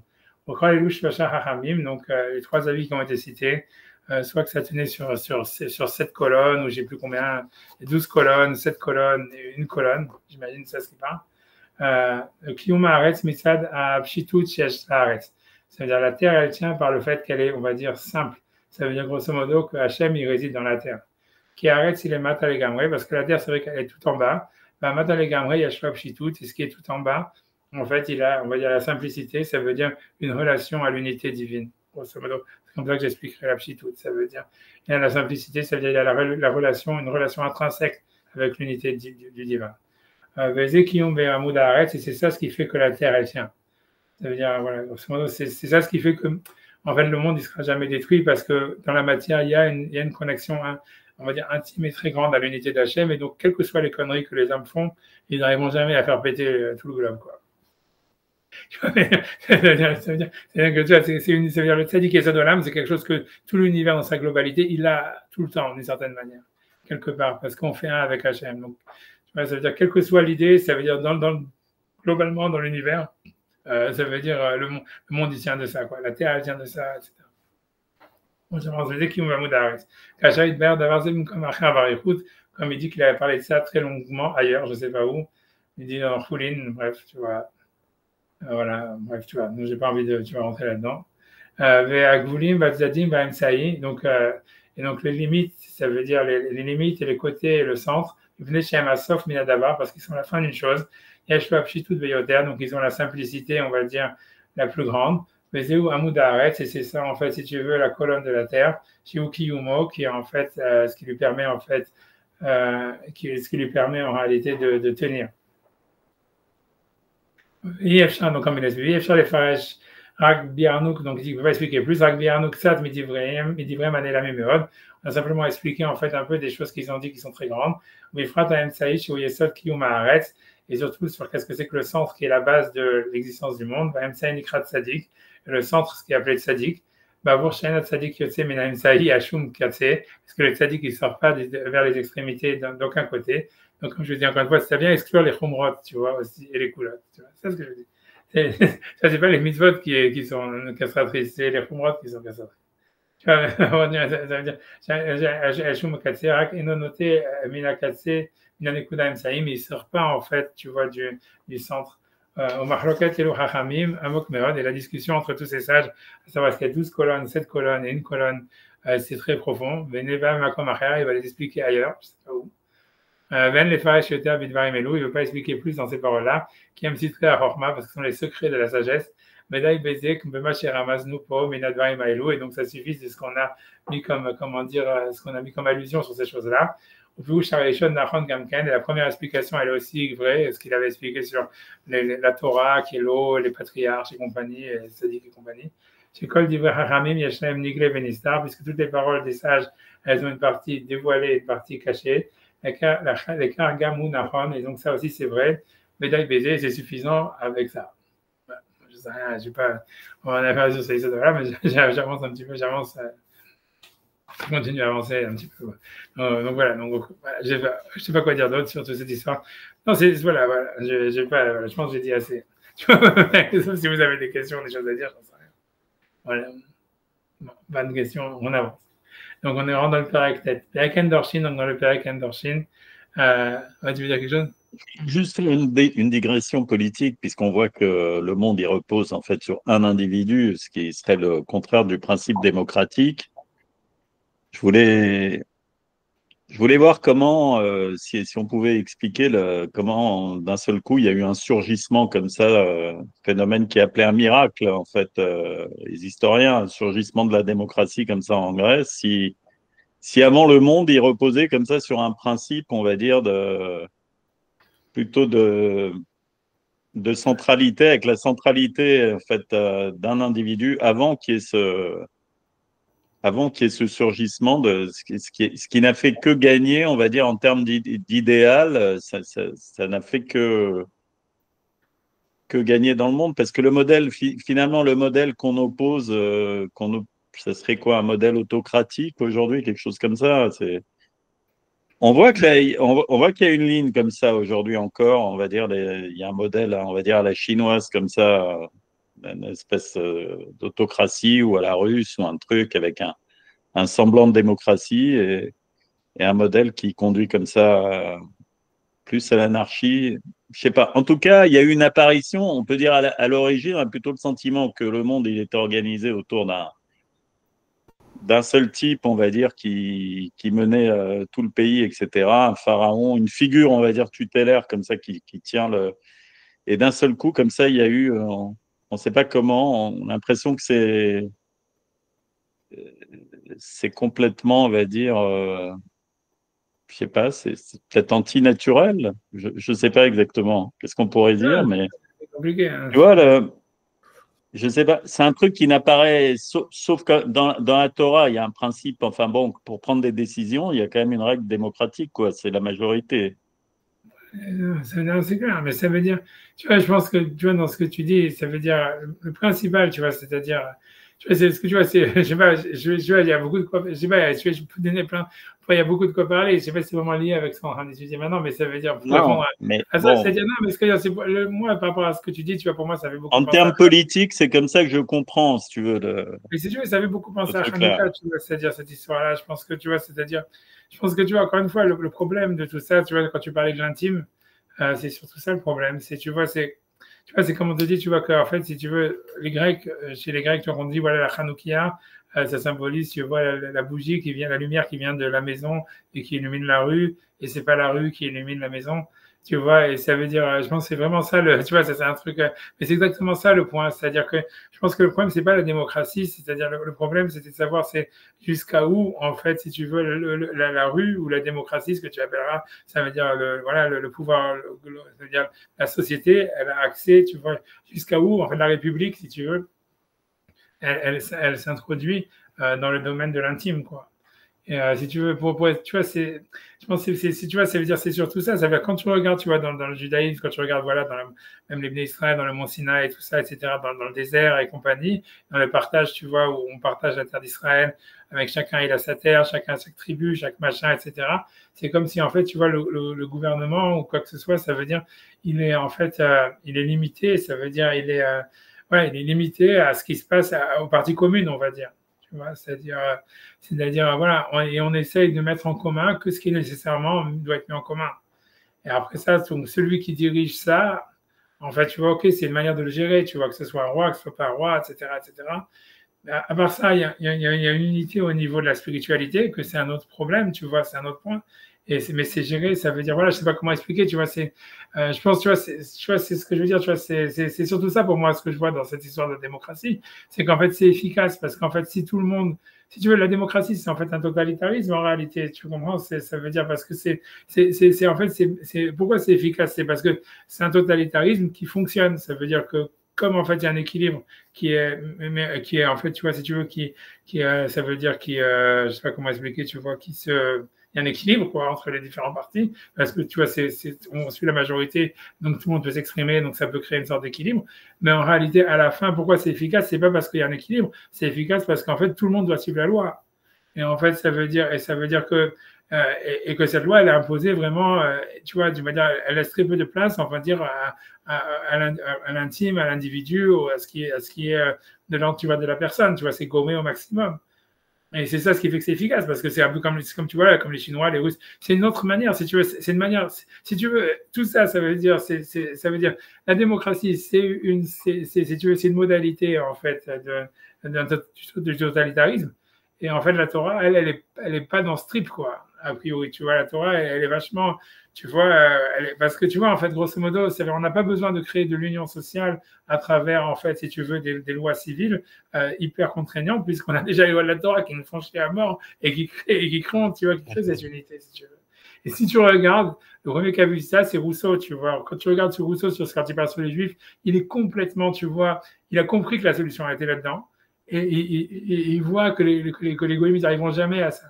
Et donc, il est complètement, tu vois, mais si lui, il est sur l'origine des lois, quand il parle sur Moshe, il dit, ouais, il a fait un peuple, il a fait ça, il a rendu les gens, le peuple adorateur de ses lois. Comment il a fait, tu vois, parce que pour lui, tu vas se dire, mais comment c'est possible, tu vois, etc. Mais en fait, c'est parce qu'en fait, c'est pas des lois, tu vois, ça veut dire, c'est qu'en fait, c'est vrai que, tu vois, il y a une loi que tout le monde suit la loi et que les gens, ils sont adorateurs de leur loi, mais en fait, en contrepartie, ils ont une liberté totale sur leur intimité, sur leur vie, sur leur machin, ils sont beaucoup plus libres que des mecs qui suivent, tu vois, la loi sociale de Rousseau, tu vois ce que je veux dire? Tu vois, c'est ça son truc, tu vois, il comprend pas de ça, tu vois, ça veut dire, tu vois, tu vois, et après ça, les capitalistes ont dit oui, ben en fait, c'est parce que la Torah, elle accepte, tu vois, la propriété privée. C'est pas lié, en fait, à la propriété privée, tu vois. C'est lié, en fait, au fait, tu vois, simplement que voilà, que ça veut dire que tu minimalises, en fait, tu vois, l'impact de la société sur toi, parce que ça veut dire au maximum, quoi, grosso modo. Ça ressemble beaucoup aux États-Unis. Je pense que les pères fondateurs des États-Unis, ils ont compris ça quand ils ont fait l'État fédéral et tout ça. C'est minimaliser l'État au maximum, tu vois. Ça veut dire le laisser, tu vois, laisser le minimaliser, quoi, grosso modo. C'est ce que tu vois, c'est ça l'idée, parce que c'est ça entre anti-totalitaire, tu vois. Après ça, tu vois, le guide, on voit bien, tu vois, dans les lois des rois, etc., son pouvoir, il est en fait presque, tu vois, il est limité, je sais pas, voilà, c'est un symbole, tout ça, tu vois. Ça ressemble presque à la démocratie, les lois du roi qui procèdent. Le roi, il plaît pas au peuple, il se fait virer, c'est quoi? Moi, mais ça ressemble beaucoup à la démocratie d'aujourd'hui, quoi.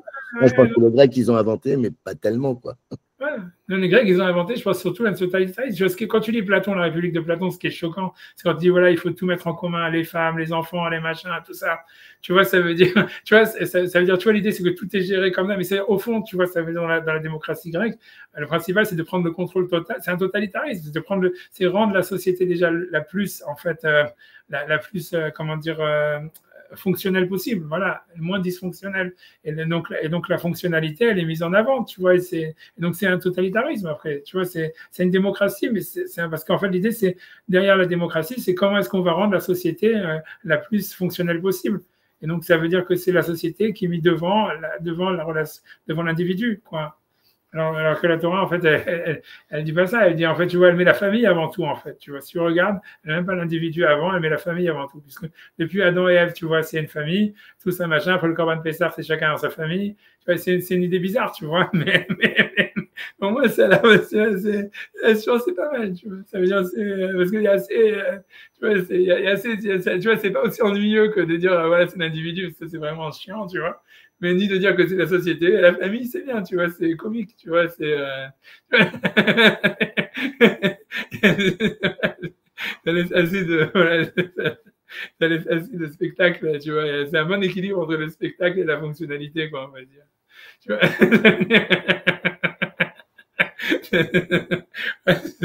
Je pense que voilà, que dans la tu veux dire que les Grecs, ils ont inventé le théâtre parce qu'ils avaient justement créé la démocratie, donc ils n'avaient plus de quoi s'amuser, donc ils ont dû faire du théâtre, quoi. Nous, les Juifs, on n'a pas besoin de télé ni rien, on a le théâtre à la maison de tous les jours.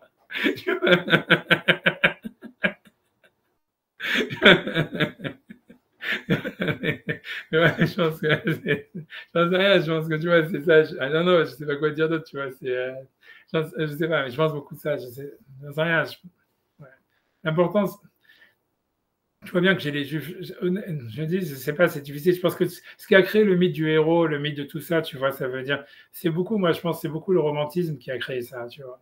C'est-à-dire, je pense que le roi, la vraie opposition, c'est pas entre un roi versus la démocratie, c'est un héros, tu vois, type Napoléon, type, voilà, machin, versus, tu vois, versus le peuple ou versus, tu vois, versus, comme tu vois, ce que tu appellerais, tu vois, un truc beaucoup plus dissous, tu vois. Et je pense que tu vois, c'est ça le. Je pense que la démocratie aujourd'hui, elle s'est construite contre le mythe du héros. Tu vois, contre Napoléon, tu vois, contre tout ça, tu vois, c'est ça ce que c'est en ça que c'est en compte, tu vois. C'est pour ça que Macron il passe mal, tu vois. Parce que lui, il se pense qu'il se pour Napoléon. Mais tu vois, mais c'est vrai, tu vois, mais tu vois, c'est parce que tu vois, c'est ça, tu vois, c'est même, tu vois, même Poutine, tu vois, en fait, c'est un dictateur qui va faire très profil bas, tu vois, il parle pas fort, il est comme ça, tu vois. Il fait semblant d'être normal. Tu vois.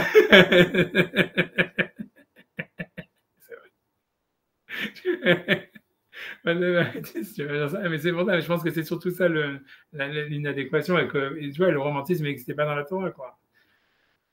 Et tu vois, ceux qui voient, en fait, tu vois, ça veut dire la Torah comme un truc tu vois, comme tu dis, de royauté, tu vois, ou comme tu dis, où il y a une personne centrale, c'est parce qu'ils ont une lecture romantique de la Torah. C'est-à-dire, en fait, Moshe, c'est pas un héros romantique, tu vois, c'est-à-dire, on peut le voir comme un héros romantique, quand on veut voir Yosef comme un héros romantique, comme Yaakov comme un héros romantique et tout ça.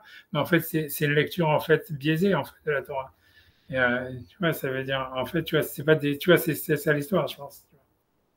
Tu vois, c'est là, je pense.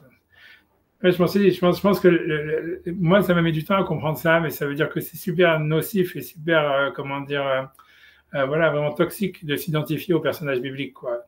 Et ça veut dire, qu'on a une tendance, tu vois, ça veut dire, et que ça vient du romantisme, qu'on s'identifie au personnage biblique. En disant, voilà, si David il a fait ça, si celui-là il a fait ça, on doit être comme ça, etc. Et je pense, tu vois, que si tu veux, je pense que le Spitz, tu vois, du romantisme, c'était Proust, tu vois, que lui, en fait, qui a réécrit la Torah tu vois, comment dire, en s'identifiant à tous les personnages, parce qu'il a compris que, en fait, justement, c'est comme ça que la Torah, elle fonctionnait, que c'était tous les personnages, et qu'en fait, ça va être ça la tendance du lecteur, ça veut dire, on s'identifie à Yaakov, on s'identifie à Lavan, on s'identifie à tout le monde, tu vois, etc. On est tous les personnages, et en fait, on retrouve tout ça en nous, etc. Et on croit, ah, super, en fait, c'est comme ça que je vais pouvoir comme tu dis, me découvrir et comprendre, etc. Alors qu'en réalité, tu vois, et c'est comme ça que la recherche du temps perdu, elle est écrite, tu vois, c'est qu'en fait, lui, il est tous les personnages, donc on s'identifie à tous les personnages. Et au niveau, si tu veux, de comment ça prend et comment c'est super, en fait, au niveau narratif, quoi. Mais en réalité, tu vois, le truc, c'est que au niveau de l'épanouissement personnel, je pense que c'est hyper toxique, tu vois. Parce qu'en fait, tu vois, ça veut dire, il faut savoir, tu vois, on n'est ni David, on n'est ni Yaakov, on n'est ni tout ça. Et on est, tu vois, ça veut dire, voilà, que si tu veux, c'était eux, ils ont écrit l'histoire. Ça t'explique comment est-ce que l'histoire, elle a été écrite. Mais que maintenant que l'histoire, elle est écrite, ça veut dire, voilà, la Torah, elle a été finie, le Tanakh, c'est fini. Maintenant, toi, ce que tu dois être, c'est toi-même, tu vois. Et ça, c'est à travers l'accomplissement des mitzvot et justement en ne t'identifiant à rien. Et je pense, tu vois, c'est en coupant tous les modèles, même les modèles bibliques, tu vois. Et je pense que ça, tu vois, c'est pour moi, ça. Non, c'est vrai, c'est tout, c'est ce que je dis, tu vois, on a à apprendre des modèles bibliques, mais on ne doit pas s'identifier à eux, mais la tendance, elle est s'identifier à eux. Tu vois, c'est pour ça, cette vision de dire, tu vois, je pense que la démocratie, elle s'inscrit par rapport à ça, tu vois, c'est peut-être le côté positif de la démocratie, c'est que ça détruit le romantisme. Et d'une certaine manière, il y a quelque chose de très libérateur là-dedans. Tu vois, en fait, c'est très avilissant parce que l'on se dit, alors c'est quoi notre idéal, etc. Et en fait, mais ça ouvre la porte à dire que, en fait, ouais, mais l'idéal, c'est justement, comme on a dit tout à l'heure, c'est un idéal mystique, c'est un idéal d'être toi-même, un idéal de, tu vois, de réaliser ce que tu es, tu vois, et sans devenir, tu vois, un truc comme ça. J'arrête de parler, bon, j'avance parce que je pense que sinon il est vraiment en train de s'endormir à écouter mes sonneries. Mais tu vois, mais c'est pour répondre à ta question. Je ne sais pas si ça répond à ta question, mais pour moi, c'est surtout, tu vois, c'est ça le point. J'avance. Ensuite, je vais dire simplement 5 lignes et j'arrête. Parce que je vois, tu es en train de se faire engueuler par sa femme. Donc j'avance dans le Perek Endorshin. Dans le Perek Endorshin, dans le Perek Echad Dine Mamonot, dans le Perek Echad Dine Mamonot, Amar Rabbi Elazar a dit Adam Arishon Minaretz ad la Rakia. Ça veut dire Adam Arishon, il avait la taille de la terre jusqu'au Rakia, qui est le firmament. Chez Nehemar, Minayom Asher Bara Elohim Adam, depuis le jour où l'homme a créé, où Elohim a créé l'homme. Kevan chez Sarah, puisqu'en fait, ça veut dire il a fait la Avera, ça veut dire il s'est détourné, voilà, il a fait une erreur, on va dire. Mirato, Akadosh Baruch Hu, il a amoindri. Chez Nehemar, parce que le verset dit Achor vakedem sartani batachet alay kapera. Batachet alay kapera. Ça veut dire Achor vakedem, à l'avant et à l'arrière, sartani, tu m'as fait souffrir, tu m'as fait rétrécir. Batachet alay kapera, et tu as mis sur moi ta paume. Donc, du Adam Arishon à la base, il fait des rien que je répète pour tirer, il était du début du ciel, ça veut dire de la terre jusqu'au Rakia, mais quand il a fait la faute, Hachem il l'a amoindri. Bon, ça veut dire ce que tu vois, ce que les Mekoubalim expliquent, ça veut dire, en réalité, ce que ça veut dire, c'est que l'homme, en réalité, les Betselem Elohim, ça veut dire, il devrait ressentir, en réalité, ça veut dire, il devrait avoir une relation avec la transcendance, si tu veux, très forte. Ça veut dire, il devrait intégrer la transcendance en lui, normalement. Il devrait être capable, tu vois, c'est comme un peu comme, tu vois, on te dit qu'avant, les gens, ils voyaient des malachim, ils voyaient des anges, quand toute l'histoire de la prophétie, etc., ça veut dire qu'en fait, l'homme, il a une capacité, naturellement, en fait, il devrait pouvoir intégrer en lui des choses invisibles et des choses qui sont transcendantes et avoir non seulement une résonance, pas vivre ça simplement comme une résonance, mais vraiment, on va dire, les vivre à l'intérieur de lui-même. Parce que dans le Tselem Elohim, il y a ça, tu vois. Mais à cause de la faute, donc en fait, il a été rétréci.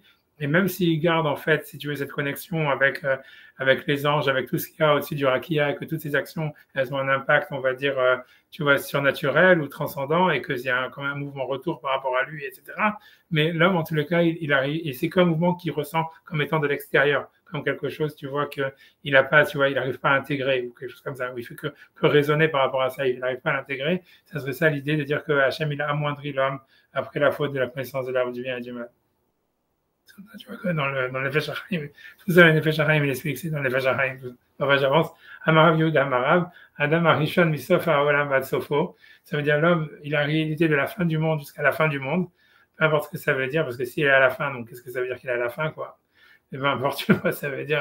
Mais ouais, mais on aurait dit Mitrilat HaOlam Vad Sofo, on n'aurait pas dire du début. Ou d'une fin à l'autre, quoi. Ouais, ok, mais bon. Ok, ouais, mais c'est quand même bizarre comme expression, honnêtement, tu vois, mais bon, j'en sais rien, je vais pas épiloguer. De toute façon, je vais finir le chapitre, je finis le paragraphe et après j'arrête. Et voilà, la mise en place de la Matsovo. Tu vois, chez Neymar, le mixer à Shamaïm, va être à Shamaïm. Ça veut dire d'une extrémité du ciel à l'autre extrémité du ciel. Avec Evan chez Sarach Miato, mais puisqu'il a fait la faute, Hachem il a amoindri. Chez Neymar, Ahor va Kedem Sortani, va t'achète à la Kapecha.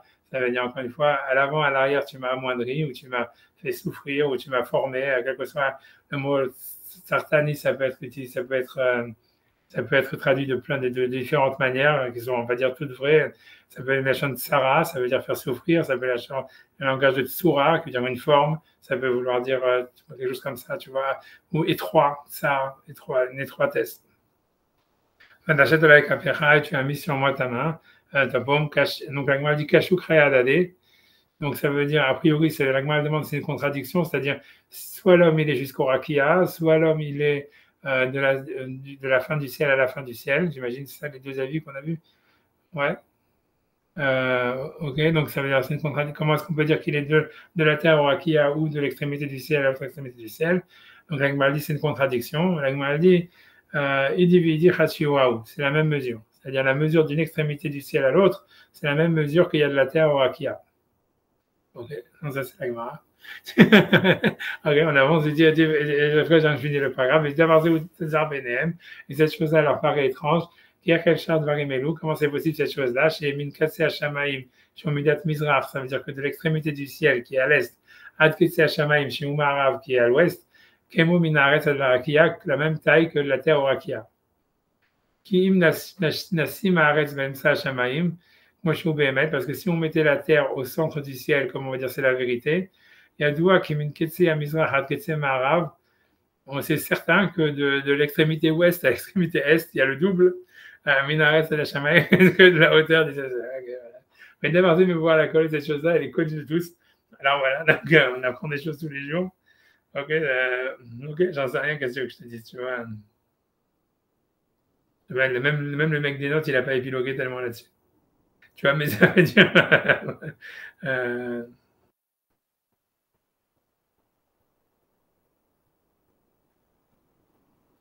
Qu'est-ce qu'il veut dire? Je sais pas, ça veut dire, pour moi, c'est un truc complètement bizarre, mais bon. Ça veut dire de l'est à l'ouest, il y a le double de ce qu'il y a du ciel à la terre. Ok. Bah, ok, genre, franchement, là, je suis battu. J'ai dit même dans les notes, il a pas l'air d'avoir vraiment expliqué. De toute façon, je vais arrêter à la fin du paragraphe. Mais d'abord, me voir la collecte, cette chose-là est très claire. Et comment est-ce qu'on pourrait dire que la terre n'est pas au milieu du ciel? Je ne vois pas pourquoi ça ne serait pas au milieu du ciel. Au contraire, ça veut dire, parce que d'une extrémité à l'autre du ciel, entre la terre et le ciel, si c'est la même taille, et je ne comprends même pas ce que ça veut dire. Si d'une extrémité, tu comprends ce que c'est? Moi, je comprends pas. C'est parce que ça vient au milieu. Si d'une extrémité du ciel à l'autre, ça serait la même taille que du ciel à la terre. Donc, je dis, ça veut dire que la terre, elle n'est pas au milieu. Ouais. C'est vrai, c'est possible, ça. Ça veut dire. Ouais, puisqu'en fait, tu vois, si tu dis que le ciel, voilà, tu vois, le ciel, il est comme ça, il est rond. Et tu vois, c'est comme si tu fais un faux plat, quoi. Ça veut dire, en fait, tu vois, ça veut dire que la Terre, en fait, si l'extrémité, ça veut dire que si jamais, en fait, la hauteur du ciel à la Terre, elle est équivalente à ce qu'il y a sur les côtés, ça veut dire que la Terre est tout en bas, quoi. Et que le ciel est... Ouais, mais ça veut dire que la Terre, elle n'a pas de dimension dans ce qu'il dit, lui. Parce que ça marche très bien, surtout que si un côté, ça fait deux côtés versus le troisième côté, ouais. Sauf que ça veut dire que la Terre, elle n'a pas d'épaisseur. Parce que si tu comptes de là à là, et si tu passes par la Terre, c'est la Terre au milieu, donc il y a un truc. Ça ne tombe pas carré, son truc, mais bon, peut-être, je sais pas. Parce que ça veut dire, mais ce qui est super rigolo, c'est que pour lui, c'est tellement évident qu'il a besoin d'expliquer. Bon, on va voir. C'est ça qu'on ne comprend pas, en fait, ce qu'il dit, là. Ouais. Parce que c'est logique, ce qu'il dit, on ne comprend pas. Ouais, Jean, je finis. Après, j'en verrai la semaine prochaine. Après ça, il y a des diagrammes et tout ça, carrément. Après, la sens qu'on va vraiment galérer. Bon, alors, donc, il faudra demander à l'intelligence artificielle, là, j'ai demandé à ChatGPT, au lieu de demander sur le fétichisme des pieds, on va leur demander sur l'explication du marin. Peut-être que ça va être plus intelligent. Donc, il dit que c'est le contraire de ce que le sens semble nous dire. Ça dévoile la moitié du ciel, mais Khatsinista, qui est la moitié du ciel qui est cachée. Comme tout le monde le sait. Ouais, grosso modo, ça veut dire que la Terre, elle est au centre, quoi. Elle n'est pas tout en bas, quoi. Qui arrête, si même ça, Shamaï, mais la preuve, c'est que la Terre, elle est au milieu du ciel. Et donc, c'est ça. Donc, on va voir la semaine prochaine. J'arrête ici. Ouais, dans le schéma, là, on voit bien que la Terre, elle est toute petite pour lui, versus le truc. Donc, si tu considères que la Terre est toute petite, ça marche, son truc. Ouais. Elle n'a pas de dimension, quoi, par rapport à tout le reste, quoi. Ouais, c'est ça. Et donc, voilà, ça veut dire qu'a priori, donc, elle devrait être au centre. Et donc, d'une extrémité du ciel à l'autre, il devrait y avoir la même extrémité qu'il y a la moitié de la Terre au ciel. Quoi. Oui. Non, ça marche. Ouais. J'en sais rien. On va voir ce qu'il va dire. Ouais, je laisse tranquille. Est-ce que j'ai Shabbat Shalom? Merci pour tout et que des bonnes choses pour tout le monde. Et... Shabbat Shalom.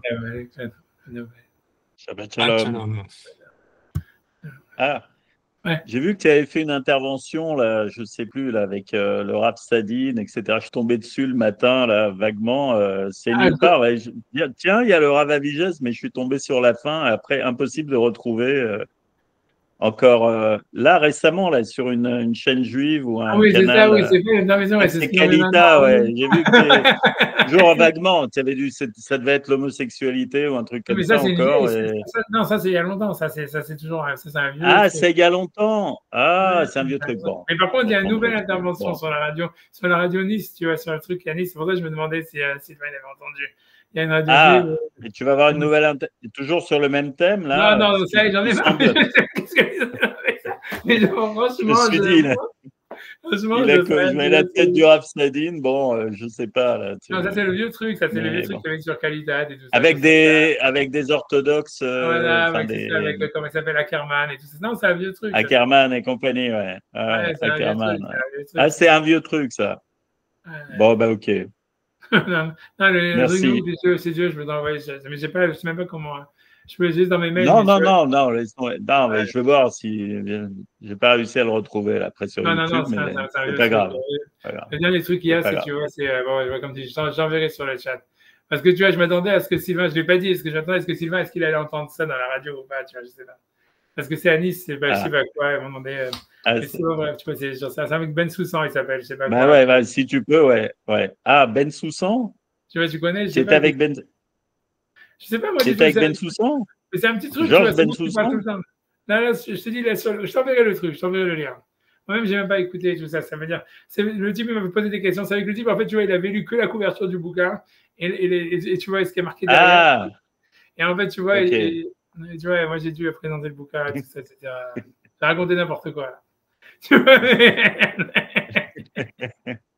Bon, ok. J'adore faire ça. Tu vois,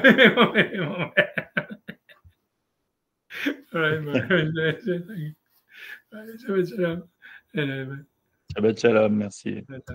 Faut que j'arrive à raccrocher, j'ai du mal.